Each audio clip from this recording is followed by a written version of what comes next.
Hi everyone, thanks for returning. Let's unravel another perplexing mystery. The case of Heidi Firkus.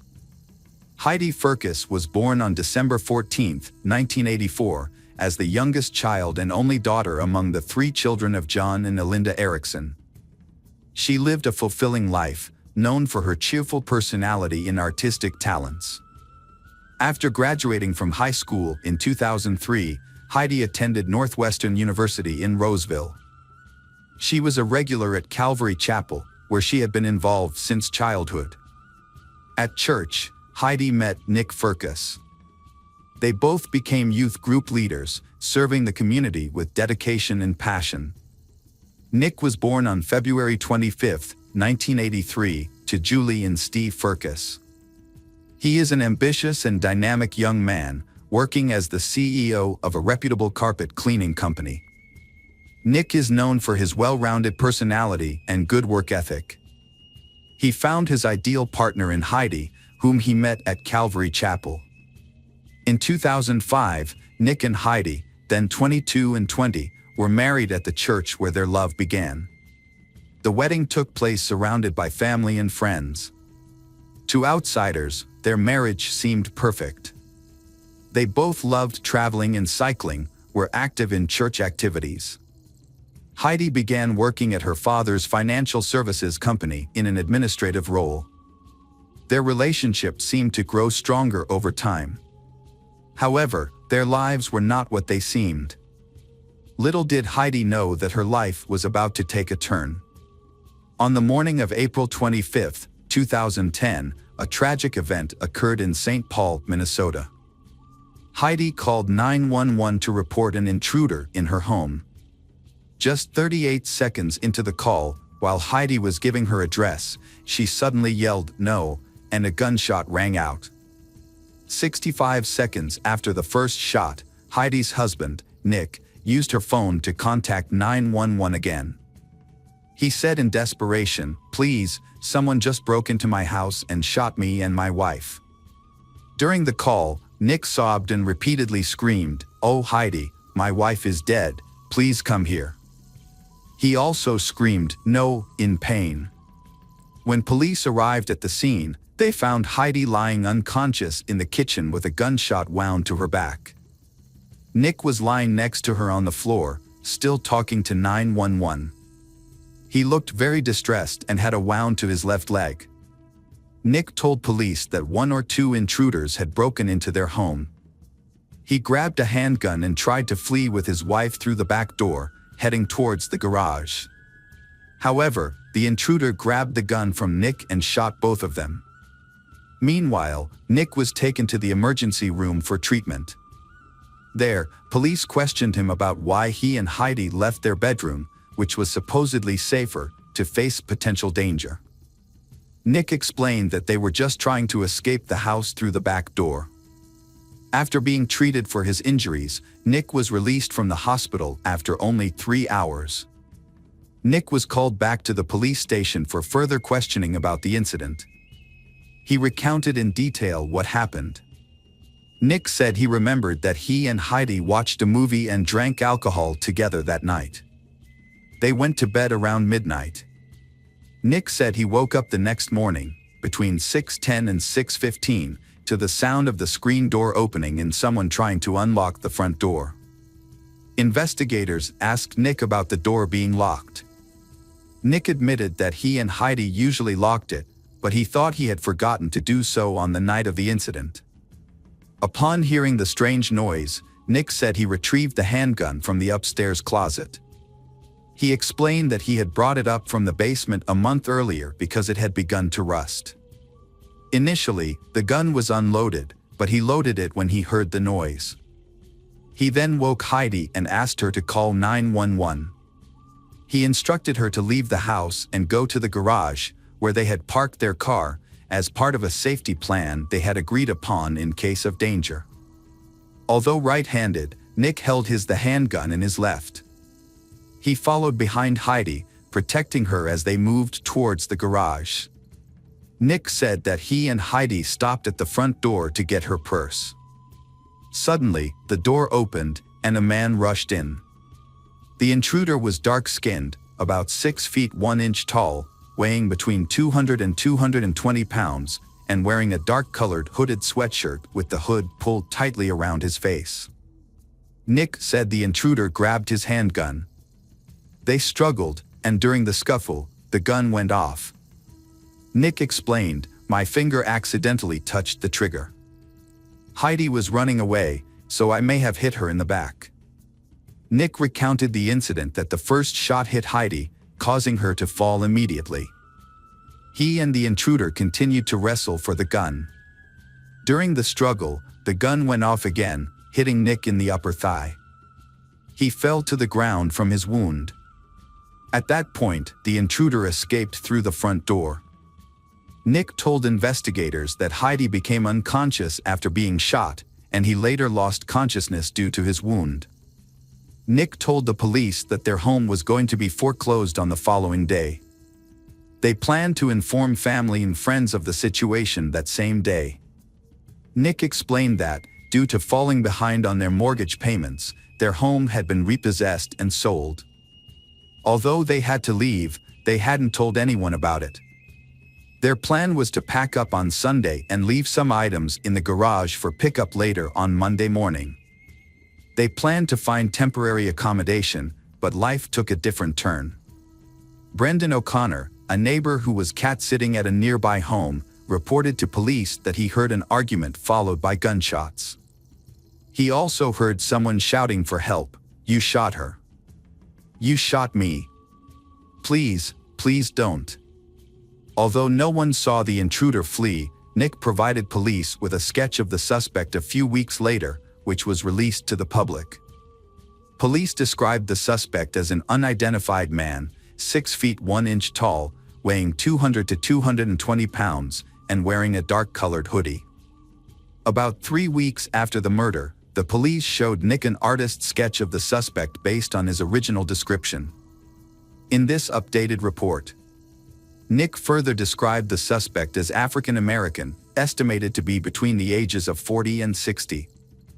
Based on this information, the initial investigation focused on finding the unidentified African American intruder. Police searched the surrounding area extensively, hoping to find evidence or witnesses to corroborate Nick's account. However, the investigation into Heidi's death did not result in any arrests or charges. As a result, the case remained unsolved for many years. More than a decade later, Heidi's murder remains unsolved. Nick appears to have moved on with his life, marrying Rachel and starting a family. However, when financial troubles resurface, Rachel begins to suspect that her husband has hidden secrets. Nick's reluctance to discuss his finances makes Rachel even more curious. She begins to dig deeper and discovers irregularities in Nick's past. These discoveries make Rachel question everything she knows about her husband, including his possible involvement in Heidi's death. Rachel is unaware of the couple's financial troubles, similar to Heidi and Nick's situation years ago. Concerned, Rachel contacts the authorities, bringing attention to the case. Investigators then focus on Rachel Firkus, Nick's second wife since 2012. While speaking to the authorities, Rachel reveals that she divorced Nick in 2019 due to his worsening financial problems. She also recorded an argument with Nick about his affair before their divorce. "He definitely did the same thing he did with Heidi," Rachel told investigators. "I saw a letter warning us that we hadn't paid our property taxes and were at risk of being evicted in 2020 if we didn't pay." When Rachel reported her suspicions to the police, the Heidi murder case was reopened. Sergeant Nicole Sipes of the St. Paul Police Department was assigned to the case. She listened carefully to Rachel's concerns and began reviewing all the evidence. Determined to find the truth, Sergeant Nicole took a bold step. She asked the FBI to help analyze the 911 call recordings. She hoped this would lead to new clues that would shed light on what happened the night of Heidi's murder. After a thorough examination of the recordings, the FBI found no evidence of a third party being involved. This was surprising because it contradicted Heidi's husband's previous statement to the police. Sergeant Nicole and her team were puzzled by this new information. If Heidi and her husband were the only ones in the house, then what exactly happened between them that led to her death? The absence of a third person further raised suspicions about the husband's involvement in the murder. The investigation continued to intensify in order to find the truth. New discoveries by the FBI opened up new lines of inquiry.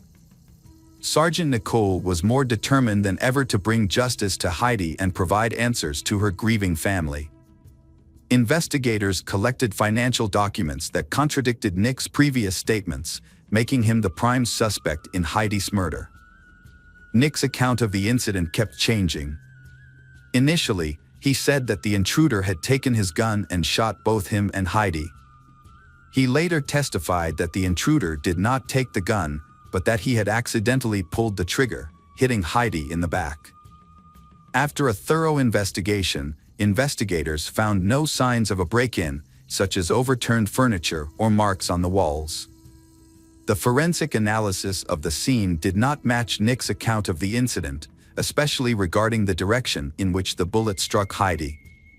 Additionally, Heidi did not mention seeing the intruder in the 911 call. The lack of evidence of a break-in made investigators suspicious.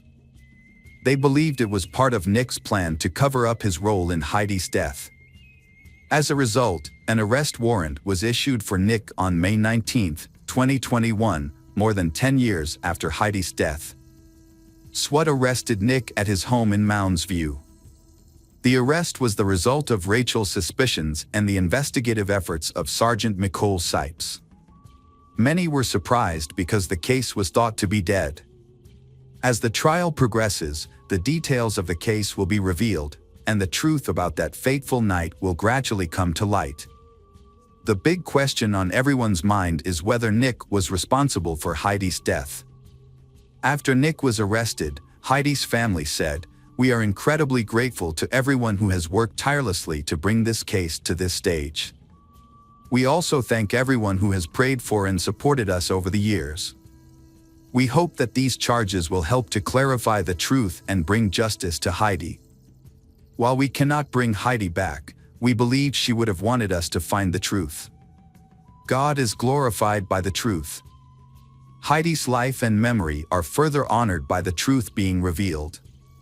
The family expressed relief, gratitude, and determination to find the truth. They thanked those who persisted and the community's support, hoping Nick's charges will bring justice. When the case went to trial, Nick maintained his innocence. His family, especially his father, also believed in Nick's innocence. They believed that Nick's deep love for Heidi could not have led him to commit murder. However, the jury had a different view. After 10 hours of deliberating the evidence, on February 10, 2023, they reached a surprising verdict. Nick was convicted of brutal murder. This decision left everyone who knew Heidi stunned and in disbelief, especially since Nick was the person Heidi trusted the most.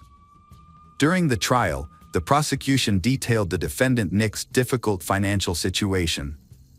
They argued that Nick had kept his financial problems from Heidi and, fearing embarrassment, decided to kill her. The prosecution also questioned Nick's story about the home invasion, arguing that it could have been a cover-up for the crime. Compelling evidence was presented that there were no signs of forced entry into the home, there were many inconsistencies in Nick's testimony, and no DNA or physical evidence of an intruder was found. These factors reinforced the prosecution's argument that Nick was the perpetrator, not an intruder as he claimed. The lack of evidence cast serious doubt on the veracity of Nick's story. At the trial, the prosecutor accused Nick of not wanting to face the truth about his deceitful behavior, leading him to take the extreme step of killing Heidi to protect his reputation. Defense attorney, in contrast, argued that the transition from financial hardship to murder was unreasonable. He also argued that the idea of killing his wife to save his reputation was absurd and had no psychological basis. After a thorough trial and careful consideration of the evidence, the jury unanimously found Nick Firkus guilty of first-degree murder. On April 13, 2023, the judge handed down the harshest sentence possible. Nick would serve life in prison without the possibility of parole. Despite his guilty verdict, Nick Firkus maintained that he had nothing to do with the death of his wife, Heidi. He maintained his innocence, even after his conviction. Currently, Nick is serving a life sentence at the Minnesota Correctional Facility in St. Cloud, Minnesota. However, the motive for the murder remains unclear, leaving us to wonder what drove Nick to commit this regrettable act. However, the investigation revealed that in June 2009, Nick received a foreclosure notice on his home. The house was then auctioned off at a sheriff's auction that same month. About 10 months before Heidi's murder, the eviction process began in February 2010, and a hearing was scheduled for March 8, 2010, which Nick attended alone. The original closing date was April 9, 2010. Nick contacted attorneys, claiming that his grandmother was in the hospital and dying, and asked for the closing date to be moved to April 26. When investigators looked into the matter, they found no evidence that Nick's grandmother was actually in the hospital or had died in 2010. When they asked if Heidi knew about all of this, Nick claimed that Heidi was fully aware of their financial difficulties. He added that they had planned together to leave the foreclosed house and start a new life elsewhere. But the truth is that Nick killed his wife to hide his financial troubles from her. He was too ashamed to admit that he owed $118,000 in credit card debt and was 22 months behind on his mortgage. Although justice has been served, the pain and loss of Heidi's loved ones will remain. No punishment can undo the harm done or bring back the beautiful life she lost so cruelly. Hello friends, welcome to our channel. Today we're going to take a look at another horrible case with you. The case of Timothy Jones Jr.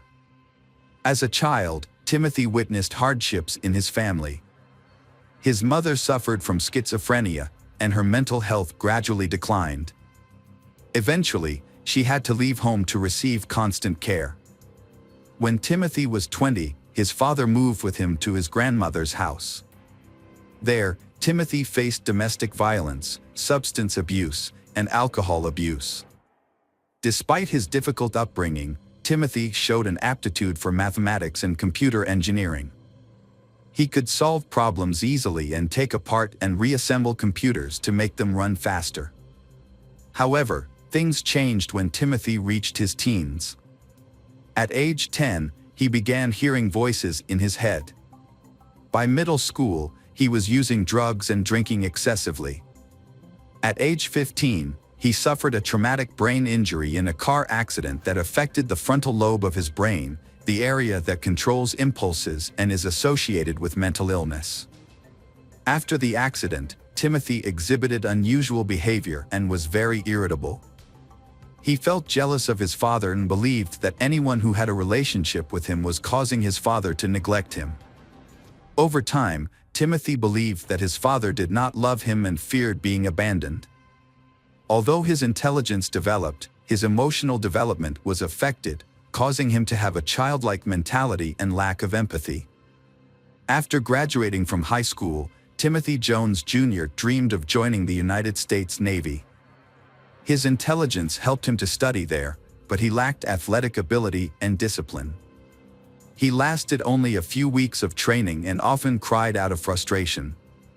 He had difficulty keeping up with the rigorous requirements, which led to depression and a drug test that revealed substance abuse, resulting in his expulsion. In 2000, Timothy began associating with people involved in bad activities. Police found him in possession of illegal narcotics and writing checks in his father's name. The police forced Timothy's father to control his son or face arrest himself.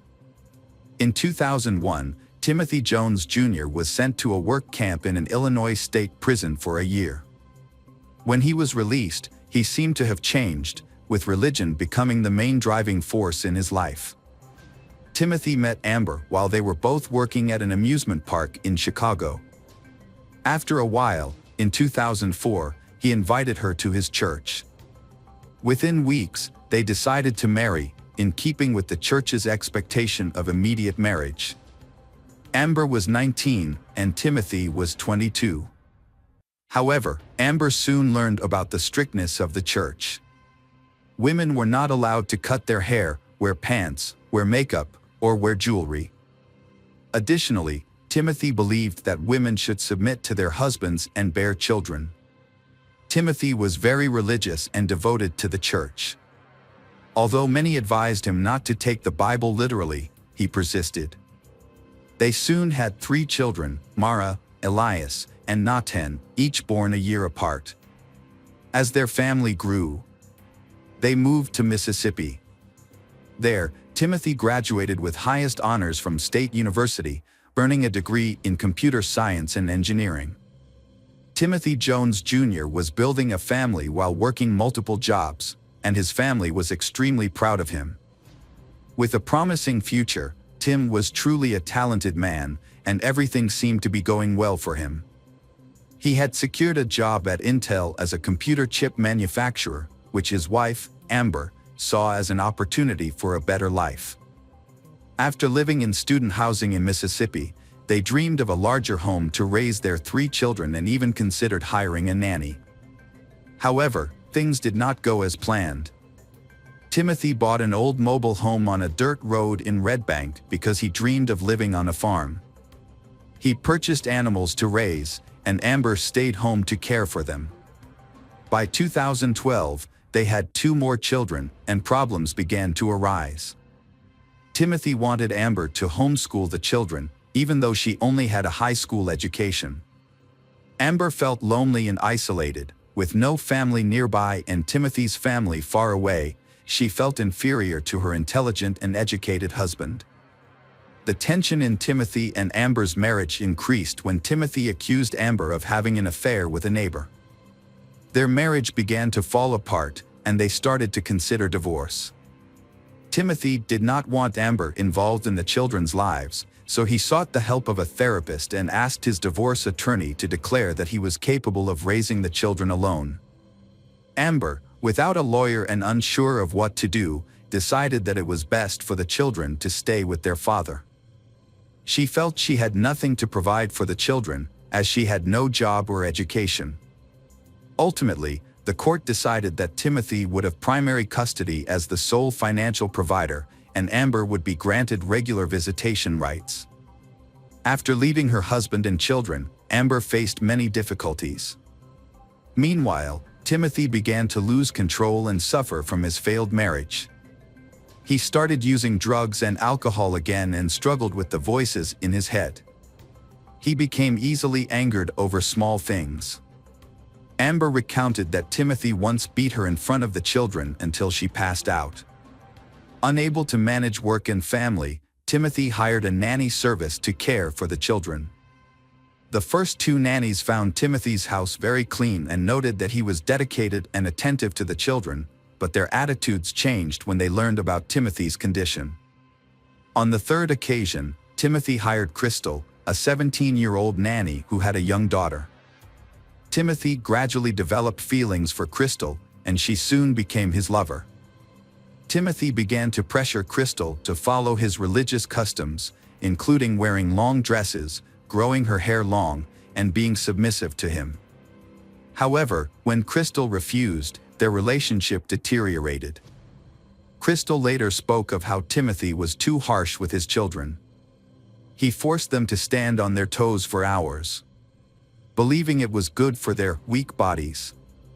Crystal eventually left after witnessing Timothy trying to hit her young daughter.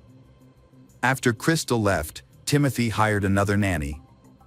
The new nanny noticed a major change in Timothy's home. Once clean, the house was now littered with trash and dirty clothes, and there were even cockroaches. Over time, Timothy became increasingly violent and punished his children daily. He imposed a restricted diet, feeding them only oatmeal throughout the day and limiting them to 1 meal. In August 2014, the nanny contacted South Carolina Social Services to report conditions at Timothy's home. She described the lack of food and physical abuse the children were subjected to. In fact, the violence was so severe that teachers had reported it to the agency months earlier. The agency had previously required Timothy to sign a non-abuse pledge, but the children came to school with bruises and provided evidence linking them to the violence. On the afternoon of August 28, 2014, Timothy picked up the children. At the time, he was very angry about an electrical problem in the house. Timothy took his anger out on his 6-year-old son, Nathan, and repeatedly made Nathan bend down to pick up sand as punishment. Every time Nathan slowed down, Timothy hit him with a belt.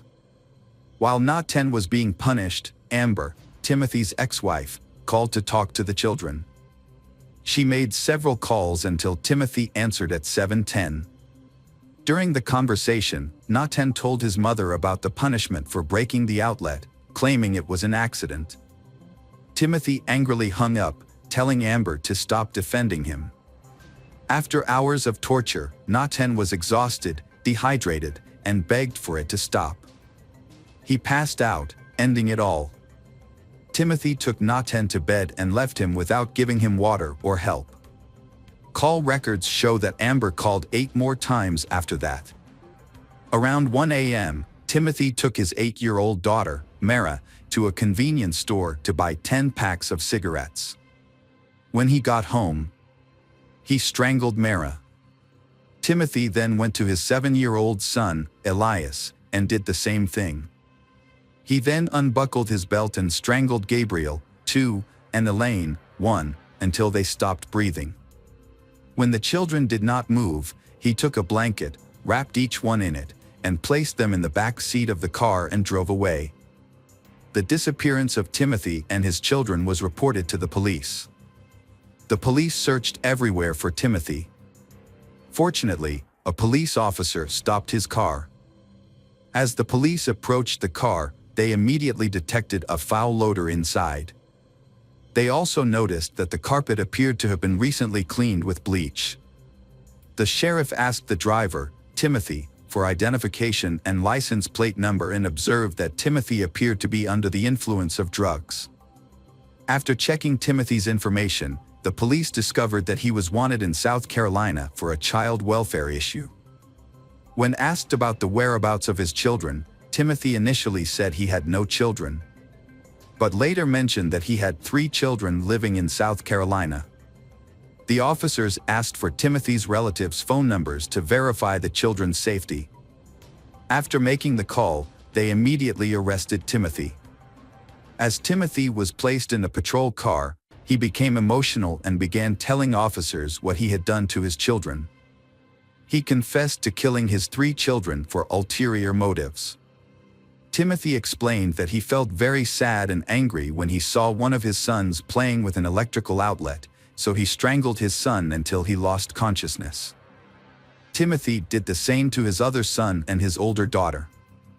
He strangled his daughter until she turned blue.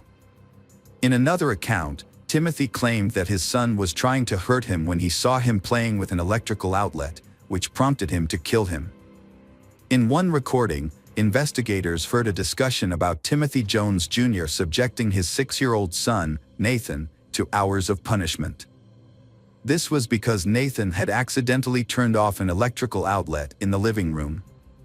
Timothy said he put Nathan to bed afterwards, but when he checked on him, he found him dead. When asked why he did this, Timothy said he heard voices in his head and believed his children were plotting against him. He also thought his children would be happier if they went to heaven. So he decided to kill all of them. After killing his children, Timothy traveled throughout the southeast with the bodies of his 5 children covered in blankets in his car. He eventually dumped them in a remote wooded area in Alabama. In a second statement, Timothy said Nathan's punishment had gotten out of hand. When he went to Nathan's room, he found him dead. Not knowing what to do, Timothy decided to end the lives of all his children. After an autopsy, pathologists were unable to determine a definitive cause of death. However, they theorized that Nathan may have been too weak from the excessive punishment Timothy had imposed on him, making it easier to kill Nathan.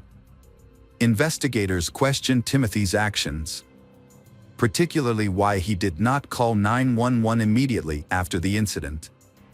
Instead, he attempted to conceal and dispose of his children. Timothy later led investigators to where he had dumped the children's bodies that same day. The remains of the 5 children were found on September 10th. On September 11th, evidence from Timothy's car was collected and turned over to South Carolina authorities. Some of the evidence included family photos, children's clothing, children's drawings, letters from his mother to the children, Timothy's college diploma, and his passport. Notably, Timothy Jones Jr.'s handwritten notes included a list of actions related to the disposal of the bodies, such as moving the bodies, grinding the bones into powder or small pieces, burning the bodies, and preparing necessary items such as camping equipment, gas, and muriatic acid. On September 13, 2014, Jones was admitted to a correctional institution and placed in a special cell separate from the general population. Since then, he has been evaluated by mental health experts, including psychiatrists, clinical psychologists, and forensic specialists. Opinions among these professionals varied. Some diagnosed him with schizophrenia, bipolar disorder, schizoaffective disorder, or a personality disorder. They suggested his mental state during the crime might have been worsened by drug use and a traumatic brain injury he sustained at age 15, which could have contributed to underlying psychosis. These theories were presented to the jury during his trial. Conversely, other specialists argued that Timothy was mentally competent and that his attempts to hide evidence, including his children, showed he knew his actions were morally and legally wrong. His internet search history indicated he understood what he was doing and how to do it. The prosecution argued that Timothy succumbed to the pressures of a failing marriage and the challenges of raising 5 young children. According to his statements, the catalyst for his actions was his wife's alleged infidelity with their neighbor, who is now her husband. She testified that she did not commit adultery and that her relationship with the neighbor began only after her divorce. The trial occurred in late May 2019, featuring weeks of intense testimonies and evidence against Timothy. The crime is considered one of the most horrific murders in South Carolina's history. Mara's last words to her father were, "Daddy, I love you." When police searched the house, they found Nathan's favorite Toy Story toy broken into pieces. Nathan appeared to have been the most severely punished. Nevertheless, all testimonies agreed on one thing: the children loved their father. On June 13, 2019, after 2 hours of deliberation, Timothy Jones Jr. was sentenced to death. He is currently in solitary confinement at a correctional institution, wearing a green jumpsuit that identifies him as a death row inmate.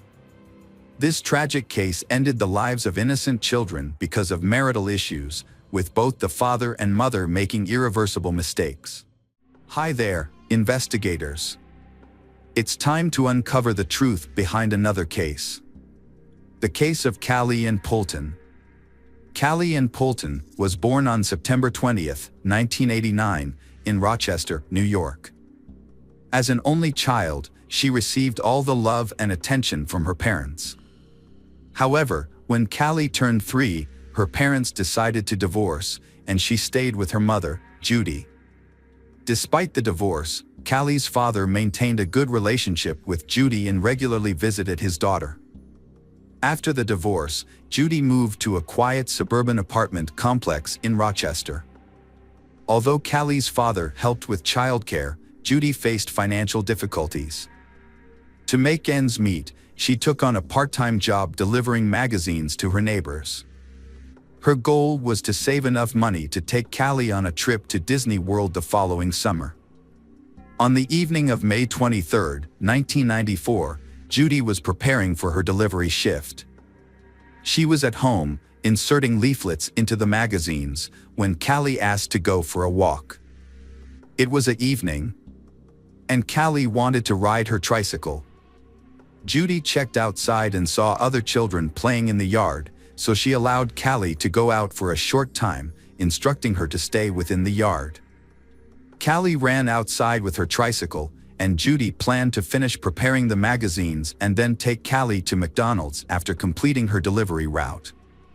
Judy stepped outside with the magazines, intending to call out to her daughter Callie, but Callie was nowhere to be seen. Judy looked around the yard, called out her daughter's name, but there was no response. She searched the yard and then the surrounding complex grounds, but Callie was gone. Usually, when Callie rode her tricycle, the creaking of its wheels was noticeable, but now there was silence. As Judy's panic grew, she began to cry out for her daughter, drawing the attention of the neighbors. They joined her in searching for Callie, but no one had seen Callie. The complex was heavily wooded, and a fence separated the houses from the nearby highway, making it unlikely that Callie could have wandered off on her own. Judy knew that Callie was only allowed to ride her tricycle in their yard, and Callie had always obeyed her mother before. It was also unlikely that Callie could have gone far on her small bike without being seen. With each passing minute, Judy's fears grew, and she decided to call the police.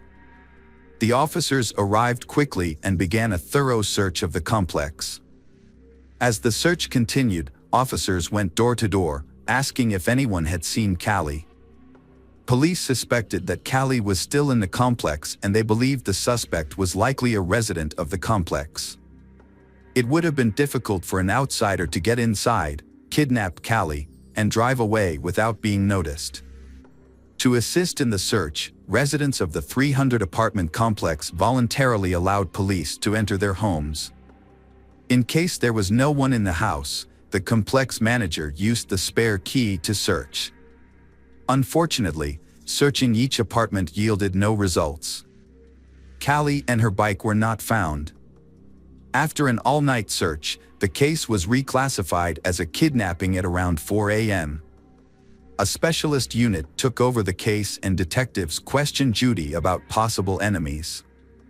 They asked Judy if Callie's father was involved, but Judy ruled this out and said he had no motive. Detectives also asked if Judy had noticed anyone suspicious among the residents. She mentioned Mark, a 22-year-old man who had just moved in with his wife and young son. Judy noticed Mark's behavior was unusual. Judy and Mark spoke briefly a few times, and during one conversation, Mark commented that Callie was beautiful. Although Judy had heard similar comments from others, Mark's tone made her uncomfortable. What really caught her attention, however, was when Mark added that he had spied on all the little girls in the complex and that Callie was the most beautiful. Judy became increasingly wary of Mark after their conversations, and she made an effort to limit her interactions with him, even though they still occasionally crossed paths in the yard. One conversation in particular raised her suspicions. Mark asked Judy if Callie would tell Judy if someone tried to touch her. Judy found this question alarming and quickly ended the conversation. As a result, she no longer allowed Callie to play with Mark's son, even when she was present. During her conversation with detectives, Judy recalled a detail that had previously seemed insignificant. When she was searching for Callie, she had asked Mark if he had seen Callie, and he claimed he did. Judy also noticed that Mark's sneakers were missing their laces, but at the time, she was too worried about Callie to think much of it. The detectives brought Mark in for questioning, and he denied any involvement in Callie's disappearance. He even agreed to take a polygraph test, which he passed. However, Judy's own account provided Mark with an alibi, as she had seen him on the playground with his son at the time she was searching for Callie. The police also searched Mark's apartment but found no sign of Callie or her bicycle. As a result, Mark was no longer considered a suspect, and the investigation continued without any leads. The police investigation into Callie's disappearance began by questioning her mother, Judy, as a standard procedure. Judy cooperated fully, answering all their questions, but she found it distressing that the police were focusing so much on her when they had no other leads. As the search for Callie continued, the case received widespread attention, with news reports, billboards, and flyers throughout the city. The police received over 1,000 of tips, but unfortunately, each one led to a dead end, and the case remained unsolved for months. Despite the lack of progress, Judy remained hopeful that her daughter would be found alive. She quit her job to devote all her time to the search, printing and posting flyers, contacting media outlets, and working tirelessly to keep the case in the public eye. With the help of some compassionate supporters, she was able to raise $100,000 as a reward for any useful information. Judy's efforts led to national television coverage, including appearances on The Oprah Winfrey Show and a popular TV show about unsolved crimes. Judy also partnered with local businesses to distribute flyers in their offices, establishments, and on commercial vehicles. She even convinced 2 airlines to include the flyers in ticket envelopes. Although these efforts generated new leads, the police were unable to make any significant progress in solving the case.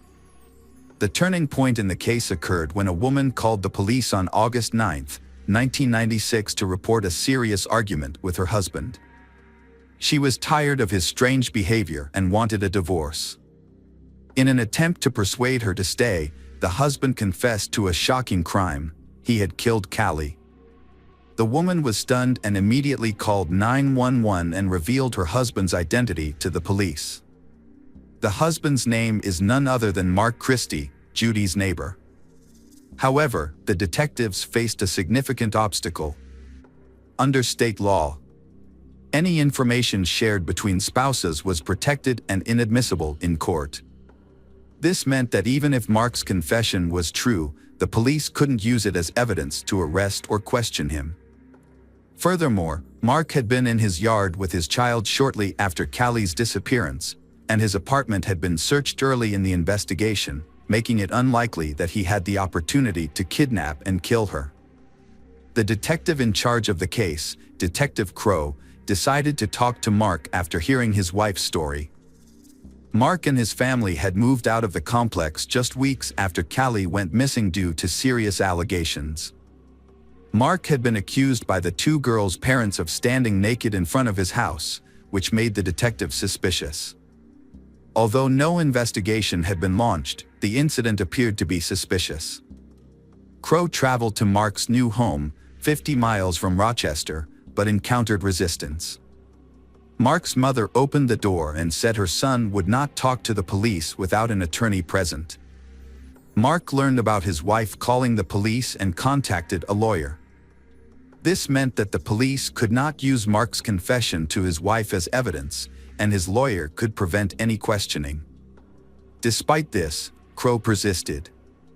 While talking to Mark's mother, Mark appeared and Crow persuaded him to answer some questions about Callie's case. Crow suggested they discuss the matter over coffee at a nearby restaurant. Mark agreed to Crow's surprise, but only on the condition that Crow would then take him to see his lawyer. Crow and Mark stopped at a nearby Italian restaurant. Crow tried to engage in the conversation normally, avoiding any pressure or tense questions. This approach seemed to work as Mark began to open up more while they waited for their food. Mark expressed deep remorse for his actions towards Callie and explained that her image had haunted him for the past 2 years, constantly appearing on news reports and flyers. Crow tried not to scare Mark. Crow had spoken to Mark before in the early stages of the investigation. But this new conversation felt different. Crow believed that Mark was feeling proud of having avoided capture, so Crow decided to appeal to Mark's ego. Crow told Mark that Mark was actually smarter than the entire investigation team, and Mark responded by saying that he didn't want to sound boastful, but his method of handling the bike was actually very smart. Mark offered to share details about how he got rid of the bike, but only on the condition that Mark wouldn't discuss anything else. Crow maintained a friendly and non-threatening tone, reassuring Mark that he was in control of the conversation and could share as much or as little as he wanted. Mark said that Callie's tricycle had been in his apartment 3 days after she went missing. Mark knew that the police would probably search every apartment without a warrant when a child was in danger, but Mark found a loophole in the law. Although police could search for a missing child, they were not allowed to search for physical evidence. This meant they could only test spaces that were large enough for a child to fit. To hide the bike, Mark decided to disassemble it and hide the bike's parts in small and hard-to-reach areas of his apartment. He wrapped some parts in clothes and put them in the closet, and put other parts in small bags and took them out to the car. He then dumped the pieces in various locations far from home.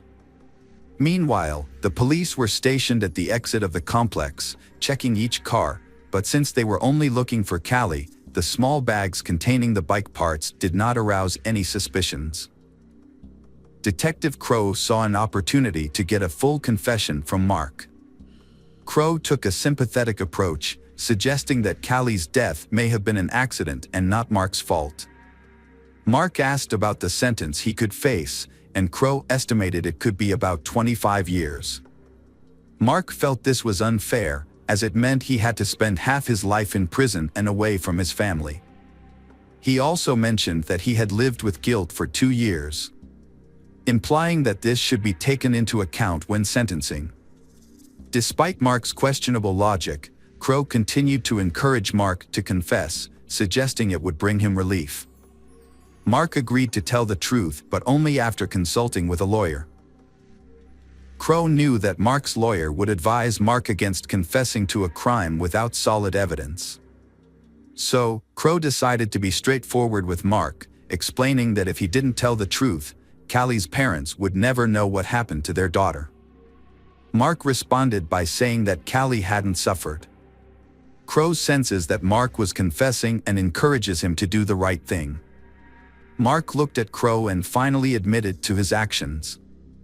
He repeated that Callie hadn't suffered and Mark confessed to strangling her with his bare hands.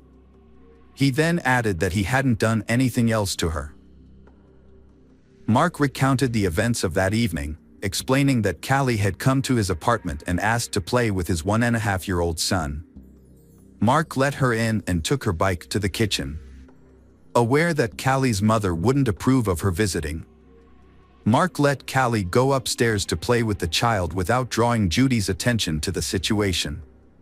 However, when Mark heard Judy calling out for her daughter in the yard about 10 minutes later, he panicked. He knew that Judy would be furious if she discovered that he had let Callie into his house without permission. In a moment of desperation, Mark went upstairs to the children's room and strangled Callie with his bare hands.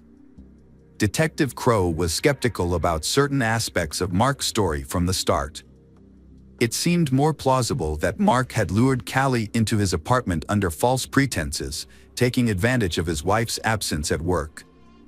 Once inside, Mark might have attempted to molest Callie, but when he heard Judy calling out for her daughter, he may have panicked and killed Callie to avoid being exposed. Crow recalled that Judy had seen Mark wearing sneakers without laces, which suggested that he had used them to strangle Callie.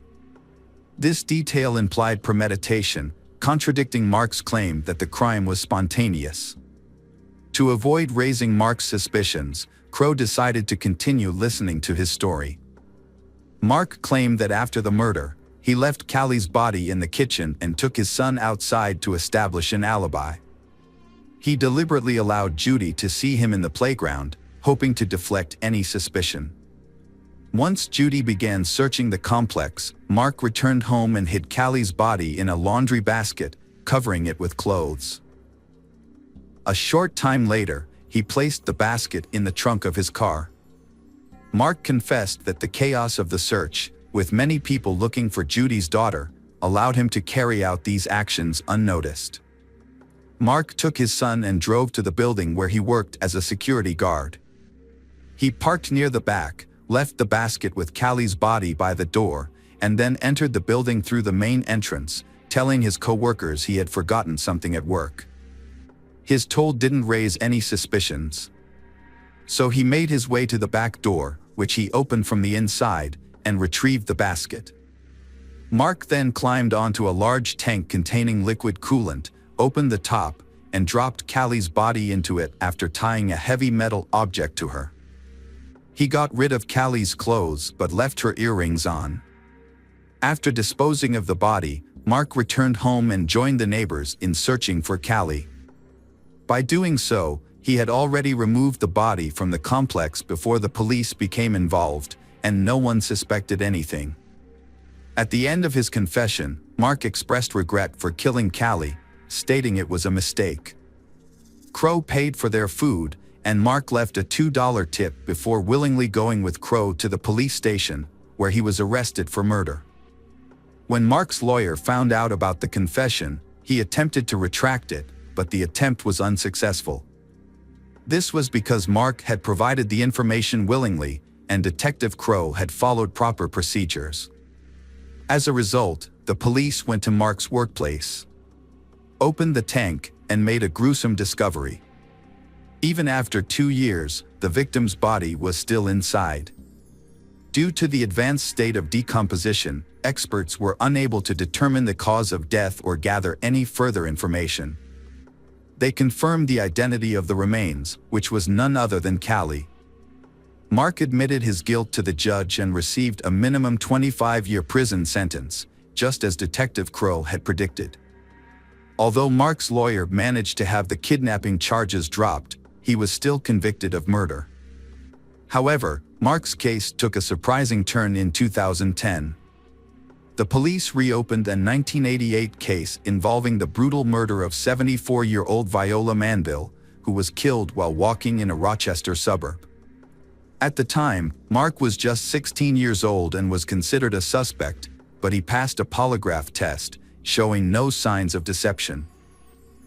As a result, another man, Frank Sterling, was arrested and eventually confessed to the crime after a lengthy overnight interrogation.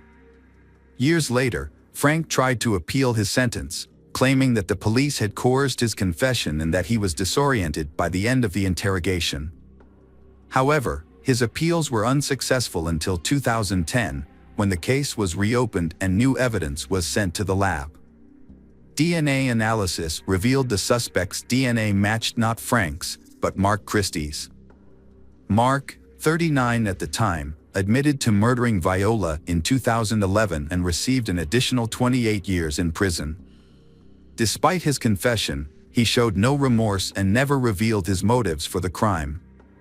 Meanwhile, Frank was finally released from prison after 19 years of wrongful imprisonment. He went on to sue the authorities and was awarded nearly $10 million in 2014. However, his life was cut short when he died of a heart attack in 2017 at the age of 54. Mark is currently serving his sentence in prison, but he may be eligible for parole in the near future. It's unclear whether he will be released, and his case serves as a reminder of the importance of thorough investigations. If the investigators had not mistakenly focused on Frank and coerced a false confession, Mark might have been caught earlier and possibly prevented from committing another crime, the murder of Callie. Hello again, true crime fans. We've got another mysterious case to explore. The case of Samantha Josephson. Samantha Josephson was born to Seymour and Marcy Josephson in Princeton, New Jersey, and grew up in Robbinsville, New Jersey. She majored in political science at the University of South Carolina. She plans to attend Drexel University School of Law with the goal of specializing in international law. Samantha received a full scholarship to Drexel University and a partial scholarship to Rutgers University, and hopes to pursue a career in international law. Samantha was a member of the Alpha Gamma Delta sorority and had the opportunity to study abroad in Barcelona. While in South Carolina, she also visited Madrid and Paris. Samantha had a boyfriend named Greg. Samantha and Greg communicated regularly through text messages and phone calls every day whenever possible. Even though Samantha was about to enter law school, they still planned to build a future together. Greg planned to move in with her and support her. However, everything changed on Friday, March 29, 2019, when Samantha did not return to her apartment. On March 28, 2019, Samantha decided to hang out with her roommate and friends in Columbia, South Carolina. Although her boyfriend, Greg, was unable to come along, the group visited several bars before ending up at the Bird Dog Bar in 5 Points, a popular place for students to socialize. Samantha was hanging out with friends, but she kept texting her boyfriend, Greg. She wanted him to drive to Columbia to be with her. However, they had plans to meet up the following weekend, so Greg decided not to go to Columbia with her. He kept in regular contact with Samantha. Around 2 a.m., Samantha left and returned to her apartment alone. She called an Uber to get home. Samantha was waiting for an Uber. While waiting, she talked to Greg on the phone at around 2:04 a.m. and told him she was on her way home. She had used Uber many times before to get to and from bars. Shortly after requesting a ride, a car pulled up at the curb where Samantha walked up to the car, realized it wasn't hers, and then turned around to return to her spot on the sidewalk. She was wearing an orange shirt and black pants. After some time, a black Chevrolet Impala pulled up in front of Samantha. She said goodbye to Greg, assuming the Impala was her ride. She opened the door, exchanged a quick word with the driver, and got into the back seat. The car sped off immediately. Meanwhile, the actual Uber she had ordered arrived at the pickup location, but the driver couldn't find Samantha and eventually canceled the request and left. The black Chevrolet Impala circled the area several times before targeting Samantha. This behavior suggests that the driver was aware of the college students who congregated on 5 Point streets after the bars closed, waiting for the car to leave. Meanwhile, Samantha's boyfriend, Greg, had been tracking her movements using the Find My Friends app to make sure she got home safely. He noticed that she was moving in the opposite direction of her apartment, which initially did not raise any concerns because he thought she might be visiting a friend. However, when he texted her to check in, he received no response. Greg tried calling Samantha, but she didn't answer. He sent her multiple texts, but they showed up as delivered, not read. This meant Samantha wasn't reading his messages. Her phone's location stopped sharing, which surprised Greg because it had never happened before. He thought maybe she had left her phone in the Uber. Concerned, Greg contacted her friends and roommate to see if they had heard from her or if she had made it home safely. However, no one had any news about her whereabouts. Greg decided to rest, hoping Samantha would show up tomorrow morning. The next morning, Samantha was missing. Her roommates filed a missing person report. Her boyfriend, Greg, drove 2 hours to Columbia to help search for her. Shortly after the report was filed, a group of turkey hunters found the body of a young woman in a wooded area in New Zion, about 65 miles from 5 Points. The hunters immediately called 911 after the discovery, and the local sheriff's office quickly dispatched deputies to the scene. The body was later confirmed to be Samantha Josephson. An autopsy revealed that Samantha's body had more than 120 separate stab wounds, affecting multiple areas, including her face, head, neck, arms, torso, legs, and feet. In an attempt to defend herself, her fingernails were severely damaged as she tried to evade a sharp object. Evidence suggested a double-edged knife had been used, and she had then been dragged into the woods. An autopsy revealed that her body contained only 20 milliliters of blood. Samantha had suffered severe blood loss. Police quickly obtained surveillance footage from the bar the night of the incident, which showed Samantha getting into a black Chevrolet Impala. The footage showed the car circling the block several times. Police discovered that Samantha had accidentally gotten into the killer's car, thinking it was her Uber. The Uber that Samantha had called arrived a short time later. However, when the driver realized that Samantha was not there, he canceled the ride and left. Police believe that the suspect may have used a childproof lock to lock her inside, as when the childproof lock is on, the doors can only be opened from the outside of the car, so Samantha would not have been able to get out at that point. A description of the vehicle was released to the public in hopes of identifying the perpetrator, and shortly after, police spotted a black Chevrolet Impala during a 3 a.m. patrol on March 30th, while patrolling the area where Samantha was abducted. When the police stopped the car, the driver immediately jumped out and started running. After a short chase, he was arrested. When police checked his ID, they discovered that the man arrested was Nathaniel Rowland, 24, of New Zion. During a search of the vehicle, patrol officers discovered a child car seat in the back, surrounded by blood stains. This discovery prompted them to call for backup. As police suspected it was a crime scene, homicide detectives were called to investigate and conducted a thorough search of the vehicle. They discovered multiple blood stains on the passenger seat and in the trunk, as well as a bloody footprint on one of the rear windows. Samantha's cell phone was found on the floor of the car. Police later discovered that Nathaniel had tried to sell it to a pawn shop earlier that day, but he had refused their offer of $125 and left the phone in the car.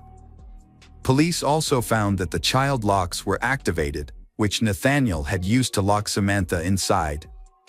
Several cleaning products, including bleach, window cleaner, and antibacterial wipes, were found in the car. Nathaniel had cleaned his car, but there was still a trace of blood in the car. During questioning, Nathaniel repeatedly denied any involvement in the kidnapping and murder of Samantha Josephson, despite the overwhelming evidence against him. He maintained his innocence.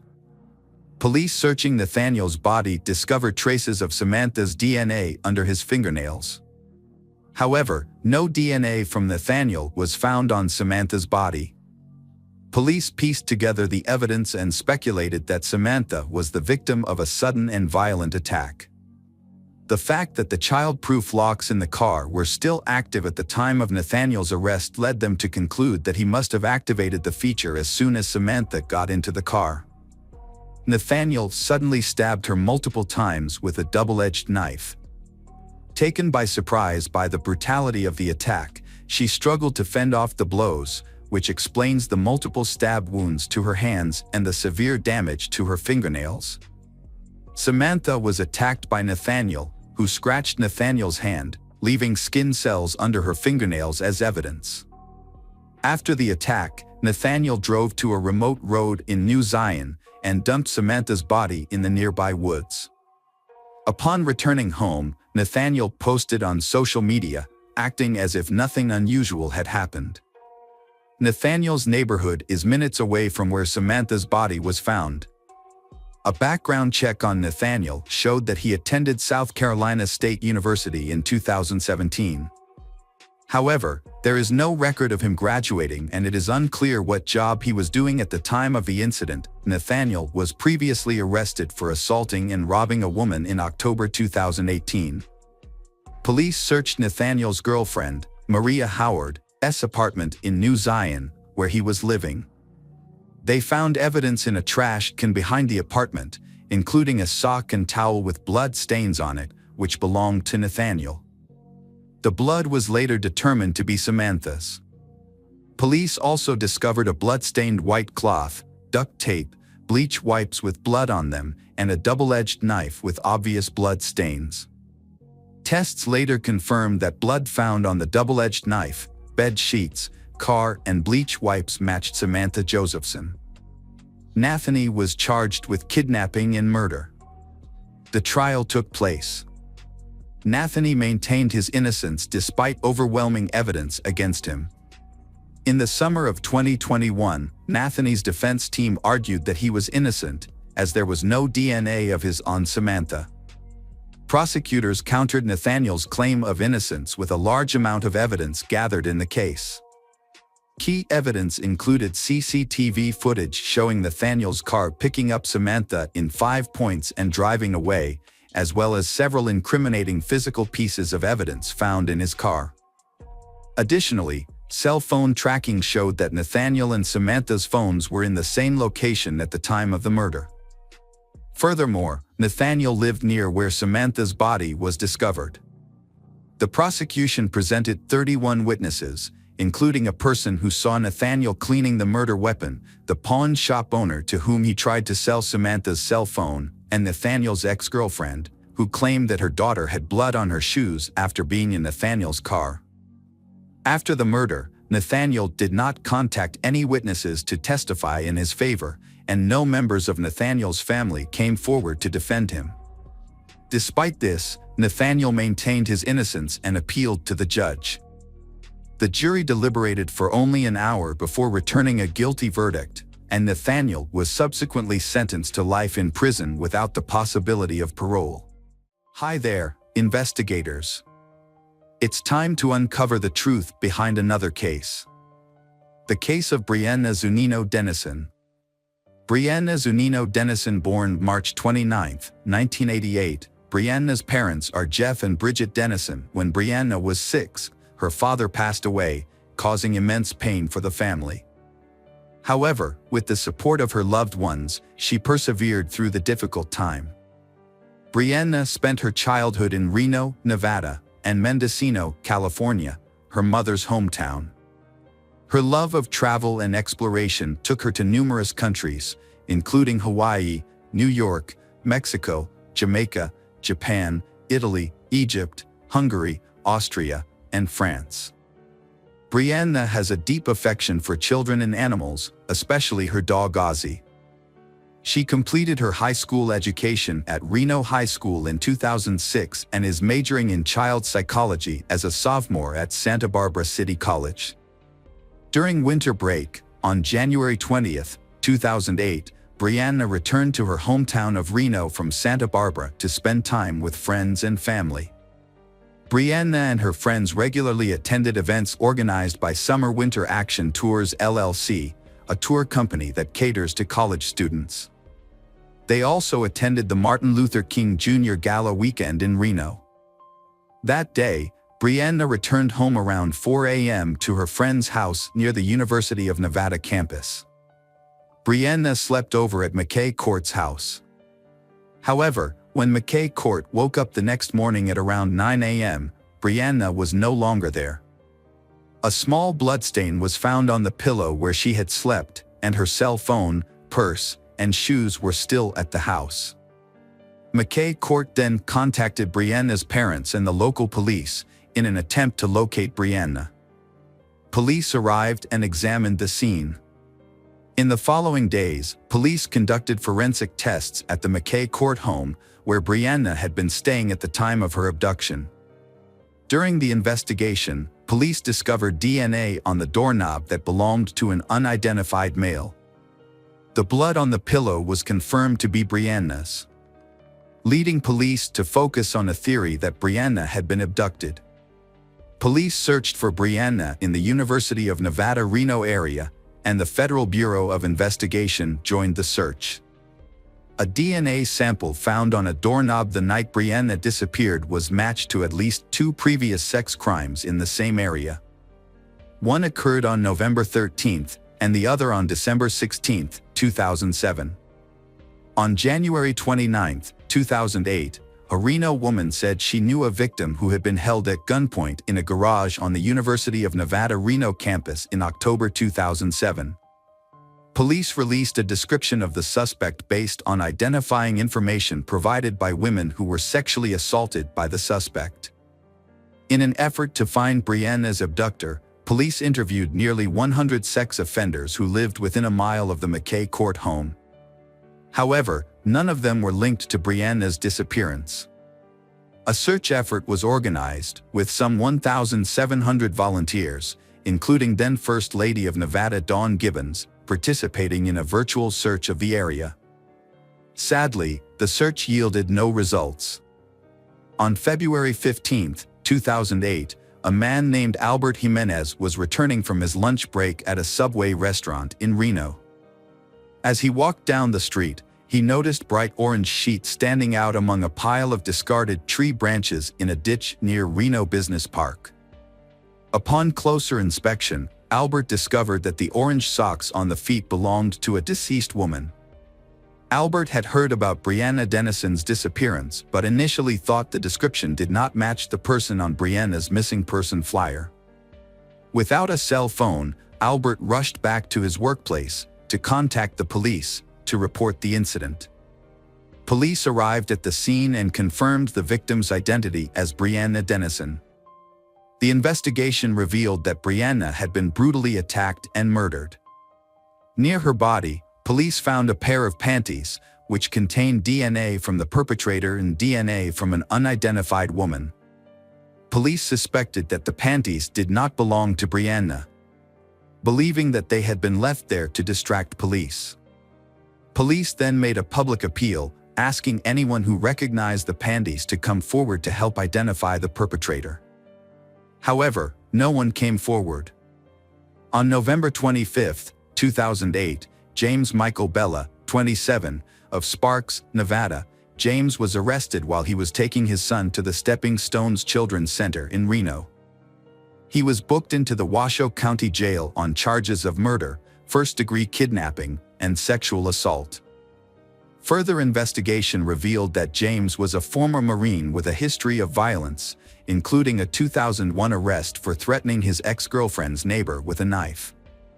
The following day, November 26, 2008, the Reno Police Department held a press conference to confirm that James' DNA matched the DNA found at Brianna's crime scene. During the press conference, it was also revealed that a friend of James' girlfriend anonymously accused James, through the secret witness program on November 1, 2008, after James' girlfriend confided in the friend that she had found underwear in James's truck while they were returning from Washington, where James had taken a job in March 2008.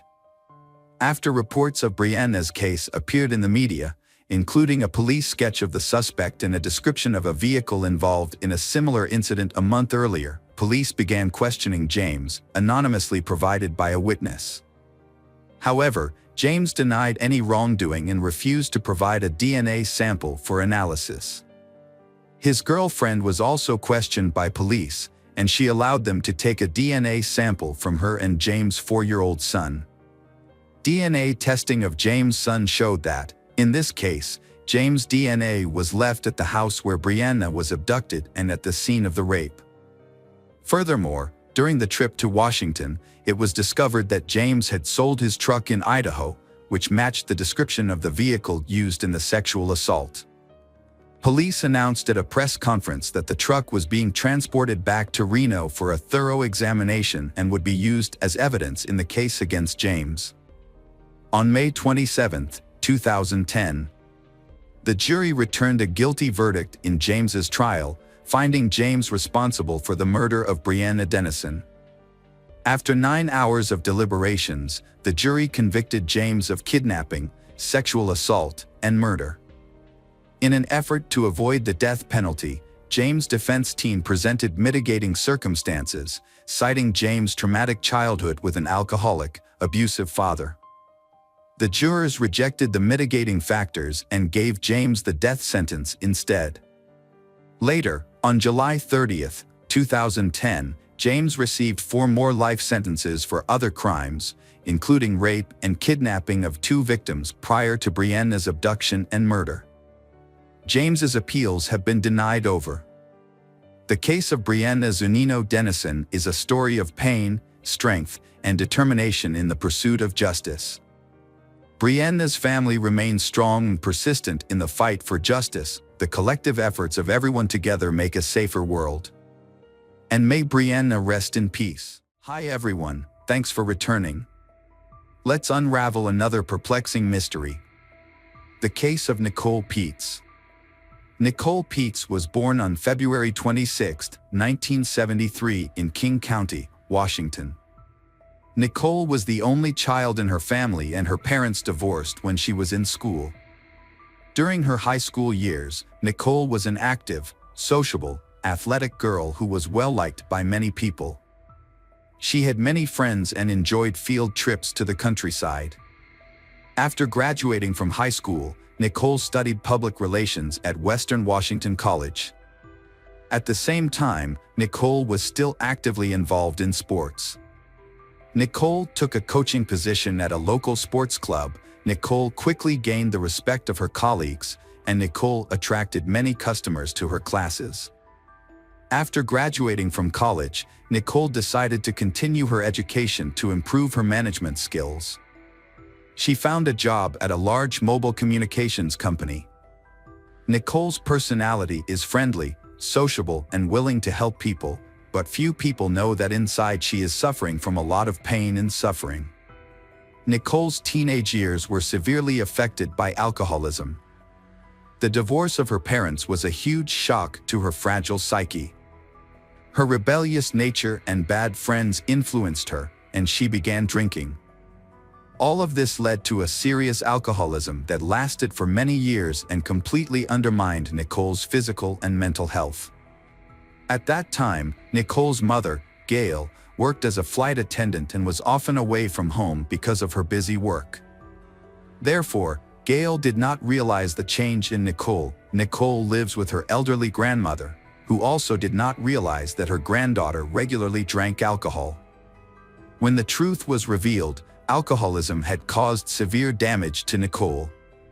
To help Nicole, Gail, her mother, accompanied Nicole to support her.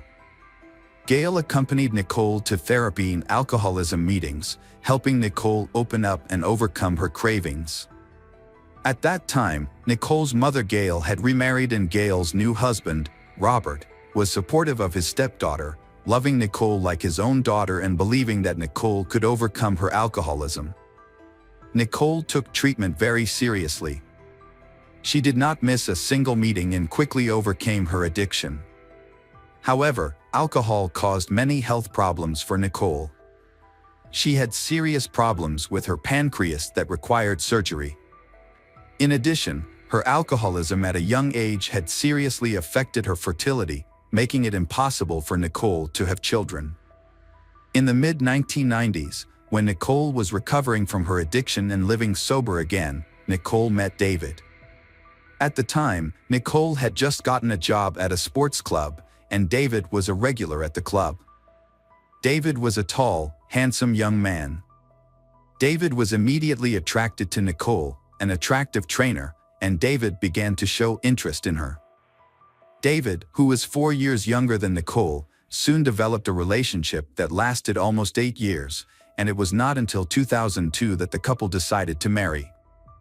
David and Nicole had a simple wedding in Hawaii, inviting only their closest friends.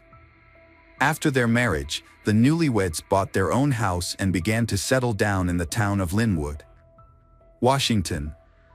Nicole was a friendly and outgoing young woman who quickly made friends and built good relationships with her neighbors. Nicole loved animals and had several dogs. Because she could not have children, Nicole devoted all her love to these pets. David and Nicole were a perfect couple. They often went for walks with their dogs and always had happy smiles on their faces. Nicole loved to cook, and she was a very good cook. Nicole often treated her husband to delicious meals cooked by herself. In 2006, just a few days before her 33rd birthday, Nicole mysteriously disappeared. That day, for the first time, she did not attend an Alcoholics Anonymous meeting, where she was the leader and inspiration for the group. Nicole also did not come to work, making her colleagues even more worried. In the evening, her mother, Gail, felt very worried when she could not contact Nicole all day, which had never happened before. Gail called Nicole's husband, David, to find out what was going on. However, David could not contact Nicole either. David said that David and Nicole had argued a little the day before, so when he tried calling Nicole the next day and got no response, he thought that Nicole was still angry with him. David did not rush to find Nicole right away, but waited until the evening to ask for her forgiveness. However, Nicole still did not come home that night. Nicole's family tried to contact her by phone but received no response. They decided to go to the police to report the incident. However, the police did not immediately accept their report because Nicole was an adult and had only been missing for less than a day. It was not until the evening of the second day after Nicole went missing that the police began searching. When Nicole did not appear and her phone was unreachable, the police decided to start searching from where she was last seen, which was her and David's house. However, after investigating, the police did not find any clues or unusual signs that Nicole had been kidnapped or that something had happened to her in that house. And Nicole's car was also missing with her, suggesting that she may have left on her own and did not want to return. Her mother Gail and stepfather Robert did not wait for the police to wait the required time and began the search themselves. They appealed to all concerned through social media to help in the search and share any relevant information about Nicole's location. Nicole's father and mother also took the first flight to Linwood, where they began searching for Nicole themselves, handing out flyers with her photo and asking people who knew her. The police searched for Nicole and her car. They tried to determine the route the car had taken on the day Nicole went missing. But there were no clues. The next morning a man was jogging when he took a shortcut through an area that was very sparsely populated. As he passed through that area, he noticed something strange in the bushes. As he got closer, he realized it was the severely mutilated body of a naked woman. He immediately called the police and reported the incident. The police quickly arrived at the scene. At the scene was the body of a young woman without any clothes on. Based on the number of bruises and scratches, the victim had been brutally beaten. The cause of death was asphyxiation due to strangulation with bare hands. The police suspected that the body was Nicole Peets, who had been missing for several days. When Nicole's mother, Gail, went to the morgue to identify the body, Gail fainted when she saw the body, and her husband, Robert, was also very sad. As for Nicole's husband, David, he did not show any signs of grief. This made everyone around David feel a little suspicious of his reaction. The police continued to search for Nicole's car, hoping to find traces of the killer in the car. Information about the missing car was widely publicized in the media, along with a call for people to contact the police if they saw the car. Some time later, a gray Volkswagen Polo was found in a parking lot on the outskirts of town. The security guard there discovered the car when he realized that it had been left there for a long time. At the time, he did not know that the car was involved in this serious murder. The police took the car for inspection and examined it to look for evidence and clues to help track down the criminal. However, after the inspection, they found no traces, except for the fingerprints and DNA traces of Nicole and her husband David. Without finding any concrete evidence, the police returned the car to David. The truth is that Nicole was brutally murdered, but the motive for the crime remains unclear. In addition, the carjacking theory is unlikely, as the car was abandoned shortly after on the other side of town. Nicole Peets' case remains unsolved after nearly a year of investigation. There have been no new leads in the search for the perpetrator. No one saw the suspect leave his car in the parking lot because it was not crowded and there were no surveillance cameras in the area. What is suspicious is that Nicole's case has been kept secret. Information about the investigation and new evidence has not been disclosed to the family. Nicole's relatives have not been fully updated, only receiving small details. Nicole's bank card was used at a gas station after she went missing. Although the police have collected images from the cameras, they have not yet disclosed the results of the investigation. When Nicole's case did not progress and the perpetrator was still at large, Nicole's parents decided to conduct an investigation themselves. They hired a private investigator to gather information, verify some suspicions, and offer a reward for anyone who could provide useful information. The reward was initially $10,000 and later increased to $35,000, but no new leads were found. David initially showed great interest in investigating Nicole's disappearance for the first 6 months. However, after that time, He began to distance himself and had little contact with his in-laws, and David eventually remarried and had children of his own.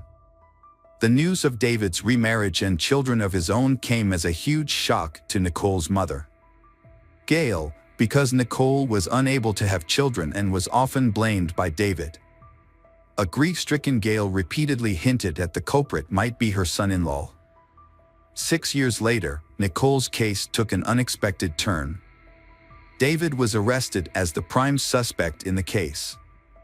David did not expect that he himself would be the focus of this investigation. Previously, David had changed his residence and lost contact with Nicole's family, so he thought that the case was over and no one was looking for him.